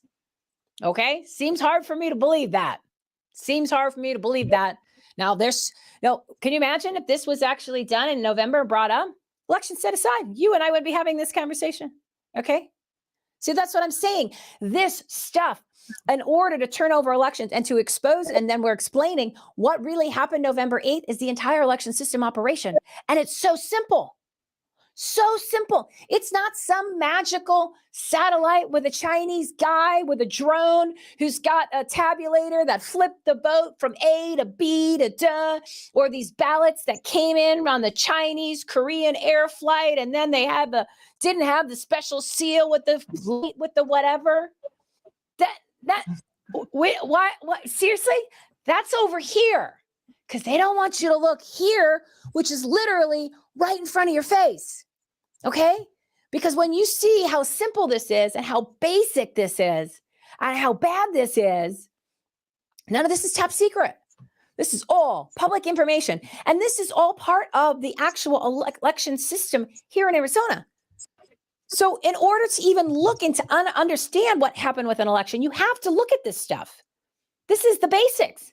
Those tally receipts, that's like election 101. That's like trying to play a baseball game with no glove and no ball by not having these tally receipts and the precinct ballot report and the canvas reports prior to trying to figure out how to move forward. That's like standing there with the home plate and a bat going, what are we going to do, guys? And they're like, I don't know. No, because you don't have the other two things you need. You need a glove and a ball. And this is, like I said, the basics of the election. How has this never been disclosed before anywhere? Millions, hundreds of millions, if not billions of dollars, court cases, almost 4 years of this bullshit. Nothing has changed, especially here. Our elections get worse every cycle. People make a lot of money and we suffer because none of these people are on our side. Now, I'm going to give you one thing about the legislator here in Arizona. Now, I explained how this is violating the law. Arizona 16-579. Now, what our legislator does, even though that they majority are Republicans. Now you were saying, people are like, the Democrats are going to cheat. Board of Supervisors here, 4 of the 5, Republicans. County recorder, Republican. At the time, governor, Republican. Treasurer, governor is Republican. Okay. So you have a majority, and the and the legislator, the House and the Senate, all Republican, all majority Republican in November, in 2020 and 2022. Okay. So it's not the Democrats. It's the uniparty. They just pick a letter so that you can get mad at one of the two and then give money to the other, because it's all a scam. Okay. It's all a scam. So here's what our legislator does, because they're so awesome. What they did with this particular law is they changed it. Okay. So the crime was committed by the county in November of 2022. Usually it's anywhere from 1 to 2 legislative sessions. They changed the law to legalize the crime and the fraud for the county's behalf, because they're working together. Okay. There's no other conclusion that you can be, because how is this happening?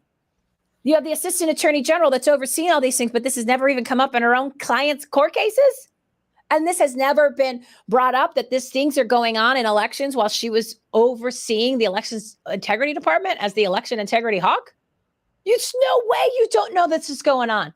So what our legislator did was, in the spring of 2022, they changed that law 16-579 that said that you can do a standard ballot. You may do a standard ballot. So they changed it. So it went from hardcore provisional, which is a great fraud prevention measure. And they made it so it's at the discretion of the recorder. He can pick whatever he wants. So boom, there goes your safety mechanism. Now they just did it again here. They did it 3 weeks ago. So in the 2022 election, as I mentioned earlier, Ray Valenzuela, who is the election director for the mail-in ballots, under oath in Kerry's trial in May, admitted under oath that they violated ARS 16-550A, which is how they verify the signatures on the affidavit envelope. Okay. We have a question. Yeah. If a state election is set aside due to the possible fraudulent activity, are the rest of the states put on hold until revoting takes place in that state? Revoting, recounting, something of that nature. Well, So, it's not possible fraud. It's documented fraud. yeah. Okay. So I want to make sure everybody's using the right forceful words, because this is fraud. Okay. They don't want you to say that because they don't want you to talk about fraud. Right. So none of these people should be ever talked to or given $1 to. And now it's time to hold us all accountable. Now it says, are the rest of the states put on hold? Well, what are the other states? They, in the eyes of the law, the states they don't affect each other. My election doesn't affect your election based on the actual election law. But let's just use common sense. If there was a court case and they brought all this information out and they set aside one of the races or the entire election in Maricopa County because all of this information is now made public, which it does happen all over the country, especially because we're giving specific stuff about Dominion machines. What do you think is going to happen? The whole country's going to go apeshit. Okay. It's going to go crazy. The people will go nuts because they're going to see this. Because I can't get people that have shows to have me on the show who used to have me on their shows for the past 3 years. They don't want to touch it with a 10-foot pole. Gee, I wonder why. Everybody knows about this. Nobody's talking about it, right? Yeah. It's like years ago when you used to have the gay uncle and nobody wanted to say anything, but you knew he was the gay uncle and he always had a roommate, right? Nobody wants to talk about it. Nobody wants to talk about this. And these are the people that pretend to be the fraud or the election integrity people, the groups, right? Why? This is, if you want to win, you want to take, it's right here. So we have people here in Arizona that have tried to call me out every once in a while, only like 1 or 2 people. And they're taking the side of the county, but they're supposed to be the grassroots. I said, you're taking the side of the county. What are you doing? Mm-hmm. They're the bad guys because they're protecting the county. See, because Kari Lake's team and a lot of other people and all these other people, they're on the side of the county because they don't want this information out. Why would you talk about printers when you knew it was the tabulators? Kari Lake's team had the precinct ballot reports, okay? They had the slog files. They had all this stuff. I don't know if they ordered the goldenrods. I can't imagine that they didn't. They had the cast vote records all prior to their trial they had in December. So did Abe's team. You have to have this. Otherwise, you can't even begin to understand what's going on with this. You can't have a case without this. Doesn't mean you use it. This is a no-brainer. Oh, so let me make that comment about the legislator. Your legislators probably do this too. So what the legislator did is when Ray Valenzuela was on the stand, he said, he admitted under oath that they do not follow the law. Because what they do is they use whichever signature is on file or in the file and the most recent one, and whichever one matches is good to go. The law specifically states that you must use the signature on record at the time you did the registration, because all the other signatures can come from anything that the county has compiled, including me doing this with my finger on a screen. And if you're only looking at the 3 most recent, if someone had actually signed your name and then they signed it again because they had your ballot for the next election, that's the ones that they're going to see first, right? Because they only get 3 exemplars, which is 3 examples. So which means that the one that is the original one never gets seen, and they take first come, first serve. So he admitted that. And it's there's about 1 million signatures that were affected. That was enough to get that thrown away. So that fraud prevention measure, which is Arizona 16-550A, was solid. Okay. It says it on the record. It has to be the registration form. What did our legislature do 3 weeks ago? They passed a bill called HB 2785. And that actually said, forget that great fraud prevention measure. We're going to make it so it's in the record, which means it's any signature you could use now. Okay, so they just took away the one fraud prevention measure that we had to protect the signature verification process. And everybody except 2 Republicans in the Senate and 2 Republicans in the legislature agreed and voted yes on this. And then it went straight to the governor, and she signed it and said, this is a great bill for election integrity. It's bipartisan. No wonder why the Democrats were so eager to sign on to it. And all the uniparty, why the 4 of them didn't sign, I don't know. It's probably like they did it to use it as some sort of a tactic to get donations later and say, we never signed that bill because they already knew it passed. That's how they do these things, right? They're like, it's already passed, so we can actually say no, even though we want to say yes. So it was like basically everybody agreed to it. Yep. When in the world is an agreement with any legislature is a good thing, especially Democrats when you're talking about elections. So now the fraud that was committed in 2022 for the signature affidavit process is legal. So we don't stand a chance here. I'm showing you what happened election day, and we've only scratched the surface. And I just told you what happened with the signature affidavits. Do you think Trump's going to win Arizona in 2024? Do you think so? There's no way in hell. It just showed you it is impossible. They control the system. And now they've destroyed our own legislature and all these election integrity bullshit groups. They all were like, yeah, this is great. Well, this is awesome. Shelby Bush and her team and Brian Blam and Kurt Olson, the same people that were representing Kerry, think that was an amazing bill. Well, yeah, because you don't want us to have you don't want us to have real elections. So of course, if that's your agenda, then you think it's a great bill, but it's not a great bill. It was horrible. It destroyed the election process for the state. Okay. Yeah. Because 90% of these yahoos here, they mail in their ballots. All right. Only 10% actually go election day. So again, as I said, the elections for 2024 have already been decided. The results have already been determined. Okay. You're watching it. This is how the system works all over the country. It's just a matter of has your county gone as far as Maricopa in all these categories? And there's more. There's a lot more than just this, but this is like the meaty stuff plus the new stuff. But here is the solution, everybody. Here is the solution. We the people, because all political power is inherent in the people. That's Arizona's Constitution, Article 2, Section 2. We need to hold them accountable. Okay? So until we do that, none of this matters. But here's the problem. There's your uniparty, right? There's your uniparty. There's your all political power. Copy of the Declaration of Independence. I want to put up. All right, we'll put this one up. They all go to the same place. But here's the deal. Arizona and Maricopa County is the most important county in the country. Okay. I know you guys all love your counties and you love your cities.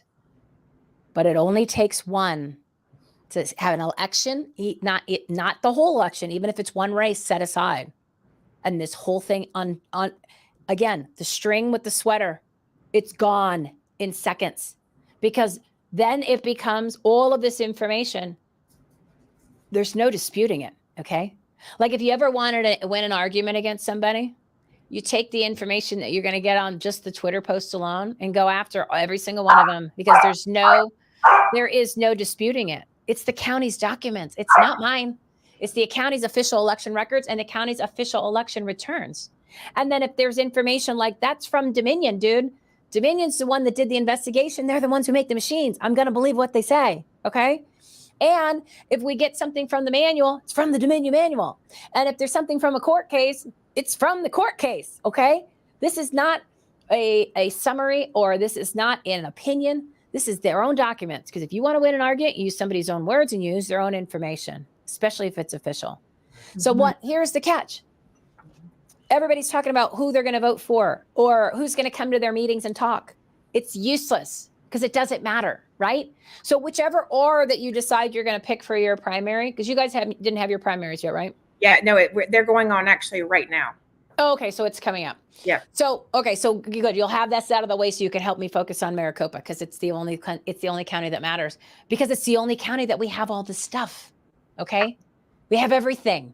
We have enough to get it set aside, but the problem is I don't have enough people here in Arizona that are wanting to participate in even believing this or paying attention to it. And these are the people that are grassroots that are supposed to be my friend, the precinct committeemen. They're all concerned with, well, you know, who are we going to get registered to vote? What precinct committeemen are we going to recruit? Which candidates come into our meeting, and who's the candidate that we're going to vote for? And I'm like, you guys, you're literally wasting your time, energy, and money, because it doesn't matter. Because the person that's going to win in the primary, you're not getting to choose which one that is. And you're not going to choose the one that wins, because you're going to vote R anyway, right? You're going to vote an R, and then it's not going to matter. So why are we talking about July 31st and November 5th when today is March 6th? Because we can do so much between now and then. If enough political pressure was put on the two candidates that can actually file this with the lowest hanging fruit, which is literally dragging on the ground, and going and holding accountable the legislators, right? Because they're the ones who decided not to investigate. And we have people all over the country doing this, and then unfollowing them and calling them out on social media, telling everybody not to give any candidates money, because giving money to a candidate, it's like giving alcohol to an alcoholic, giving booze to an alcoholic. You're just enabling on them. Okay. There are no candidates running in the whole country. I mean, maybe at your very small local level, but I'm talking about the ones that are actually making the major decisions here. That is on your side. It's all the uniparty. Because if they were really on your side, they would have done this. People say, Michelle, why aren't you running for office? I said, because I can't win the results. So I'm not going to ask you to donate money to my campaign. That's called embezzling money. If I'm misleading you, because I know that I won't win, they won't let me win. I'm the most qualified person to be the attorney general, the governor, the county recorder, and the board of supervisors, and the attorney general in the state of Arizona right now. I've already done the work. See, notice how they always say, they say, well, what are you going to do? Well, I'm going to fight for you. I still don't know what that means. I'm still waiting for an answer when someone says they're fighting for me. Okay. And then I'm also wondering, when they say, that they're going to tell me what they're going to do when they get in. Okay.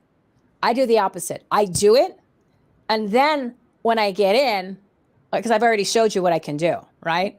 So part of the reason, I didn't do this so I can get in office. I did this because I realized nobody else was going to.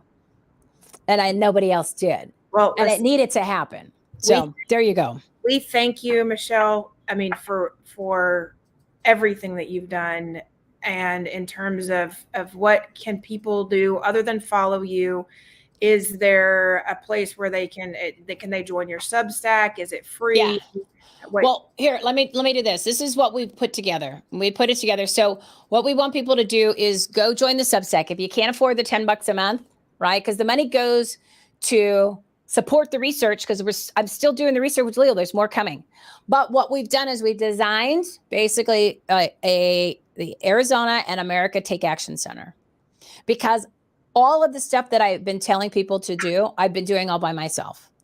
And I can't get any further than I've already gone. And it's not far enough to make a difference, because if I'm literally sitting on the treasure chest. Okay. I have the Willy Wonka's golden ticket, but I don't have a ride to the factory to go claim the ticket. Okay. I'm at the point right now, I have to hire people to do certain things, like go on social media, get booked on the shows, cut and paste the videos, contact all of the groups that may want to help push this out, and actually put so much pressure on people that they are forced, and find people like Christi and the rest of the people that are willing to put in a couple minutes a day. I always say put in 15 minutes a day so you don't live in a 15-minute city, and help us to hold accountable all these people. Because until there's volume, meaning you get really loud, and there's a lot of you doing it, and it could be virtual. You don't have to do it in person. In person's great, but a lot of it, we know people just don't do that. Here in Arizona, they don't show up, but I can get them to do tweets and social media. But somebody has to do that. I can't do this, do my show, go on shows, and deal with actually being involved at an in-person level here of grassroots. Short, but my computer battery is. Oh yeah, you got to go. So join the Substack, SaveMyFreedom.us. Now, if you could do $10 a month, great. If you want to do it for the whole year, I discount to $9.99. But if you want to be one of the founding members, one-time fee of $199. then I call them the Freedom Lover. Click on that. That would be awesome, because then we can actually start hiring people to do this stuff, because I can't do it by myself anymore. There's not enough time in the day. I'm already working 7 days a week, 14 hours a day. But here's the other thing that what I need people to do. When you go to Save My Freedom, I did it like a website. There's headers at the top. Left-hand side, it says the People's 5-Point Plan and ban the machines. So go look at the People's 5-Point Plan. There's 5 points that if everybody in the country joined us here in Arizona, because we're the most important county. I don't like having this title, but because we have the most fraud and corruption and we have all the information to expose everything, if we got everybody focusing on Arizona and held these people accountable, demanded that Carrie Lake and Abe Hamada actually filed a new lawsuit, which they both could, a Rule 60B, and brought all this information in, the entire country would be turned upside down for the election process, because it exposes everything. Okay. It changes the direction of the country. But I don't have enough people in Arizona here that'll do it. I need people from other states to participate in order to actually do the legwork, right? Which is clicking buttons. Okay. Clicking and typing. So there's and stop giving them money. Stop giving them money, huh? Okay, so stop giving them money. Yeah, hold them account. Cut them off, but make a big deal about it. And actually, and the other thing that I'm going to add to this is unsubscribe from their text campaign. Correct. To texting, emails, and social media. There's nothing that hurts a candidate's feelings more than when they start to see them drop off. Right. Because they know. And then if they ask you why, put because they have not stood up for election integrity. Well, no, don't use the word election integrity anymore, because there's no such thing. Tell them they have not investigated the election of 2020 or 2022. If there is a candidate that has, or a politician that investigated the election of 2020 and 2022, give them my number. I want to talk to them. But that is the criteria for anybody who's running for office or in office. And you ask them, why didn't they investigate there? And it doesn't matter what their answer is, because no one's ever done it. Okay. And if they say, oh, well, nobody has, or everybody has, then you show them my stuff and you say, no, this is an investigation, because nothing is like this has ever happened before. Trust me, this was not fun, and it still isn't fun to do, but I'm not finished and no one else is doing it. Right. So you got to hold them accountable. You unfinance them and you unfollow them. You unfollow them on all social media, but you have to tell all your friends, and you tell all your friends every day. You text them, you email, you call them, and you say, you got to get on board with this, because if enough of us hold them accountable, just like when we were at that meeting, what did Wendy do? She unfollowed me.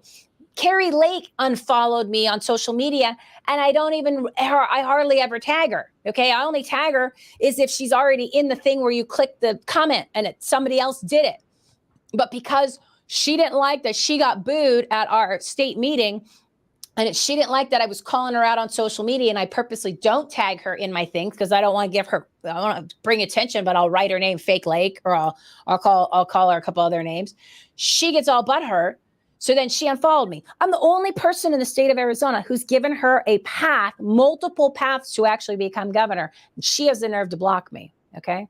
This is the same Carrie Lake that I found out the other day, that after she got booed at the state meeting, which everybody saw that on social media, she went back at stage, and what'd she do? She was crying. Oh, they booed me. I was crying. How are you going to go take down the swamp and the cartels when 15 angry grassroots who you betrayed boo you, and you're on the stage? You go backstage, you start crying? Give me a break. Okay. That's how these people are weak and they're pathetic, and they will fold like a cheap soup if we put the pressure on them. So you're going to hold them accountable. You're going to unfollow them. You're going to unfinance them, but you're going to tell all your friends. And if your friends or you gave them money, then you call them up, you email them, you say it on social media. I want my money back because I got sold a bill of goods that were bad. And you didn't do what you were going to say, especially if you said, like Wendy Dodgers was going to go ahead and do all this election integrity. Election integrity is bullshit. Okay. She took the money, put it in her pocket, and still does nothing. And people give her $50,000 a month because she put it in an email. Okay. I can't even get people to do $10, and I'm doing all this work. And now we're creating this as an entity, not like an entity, like a group. If you want to call it a group, you call it a group, because everybody needs a name for a group. Fine. I'll do the name of the group. I said, I'll make a logo. I did it this afternoon. There you go. There's your logo. It's an official group, whatever, part of the Save My Freedom movement. But the point is if everybody started doing this stuff, okay, across the country, you watch how fast it would change, right? East Palestine, remember when nobody was talking about it and those people were hurting for 3 weeks before somebody decided to, like some of the media guys in the Independent, I guess, started to sniff around there. Then all of a sudden Steve Bannon brings him. Hey, is he talking about this? He loves He loves to worship at the altar of the candidate, and the politician has him on a show, makes a lot of money in the political system. Nobody wants to touch this. Do you see why? Because it destroys all the system. It exposes it, and it takes a lot of money away from a lot of people. Because anybody that's in the political world that makes $1, and it's a big tent. You don't have to be a politician to make money off of the political world. All those people are out of jobs because here's your system, and I can fix it in about a week. Okay, I can have a whole new way to do this, and the right way to do it in less than a week in Arizona if I was in office. Okay, so this is what you got to do. The 5-point plan lists the 5 things. And if you click on that, it's take back americaplan.us. But if you go to Save My Freedom on the upper left-hand corner, ban the machines, because the machines need to go. The machines force the people in Arizona to violate and break the law whenever they open the ballot box, because they are known, it says it in the manual of the Dominion machines. It says that they are known to cause paper jams. And then what the county and the state says is, in order to unjam the paper, you have to open the doors for the ballot box. That's against the law. That broke the law. You can only open the ballot box if the ballot box is overflowing with ballots. So, which you saw that earlier today. Other than that, it's against the law. Okay. So the machine usage forces the people using the machines to break the law. In addition to all the other stuff that I showed you about the machines not tabulating correctly. Okay. And all the other stuff. The machines cannot be used in elections, and it has nothing to do with changing a vote from another person. We didn't even touch that today because I can't see that in the log files. All of these other reasons are why you cannot use the machines. They're broke. They don't work. Whether they're designed that way or not, you can't use them. So we have to get rid of them. But the only way that's going to happen is if enough people in the country focus on one thing, which is holding all these guys accountable, which is you got to focus on Mayor Corruption County. Yep. Okay. We're gonna say you got to go. Good night, everybody. Thank you very much. I hope that we got everybody's questions. If not, Michele, we would love to have you back on. You are an absolute. Oh yeah. We appreciate all of your help, and I'm sure that you're going to have a lot of people reading through this. We've got about 40 people online, and other people watching that'll be watching later.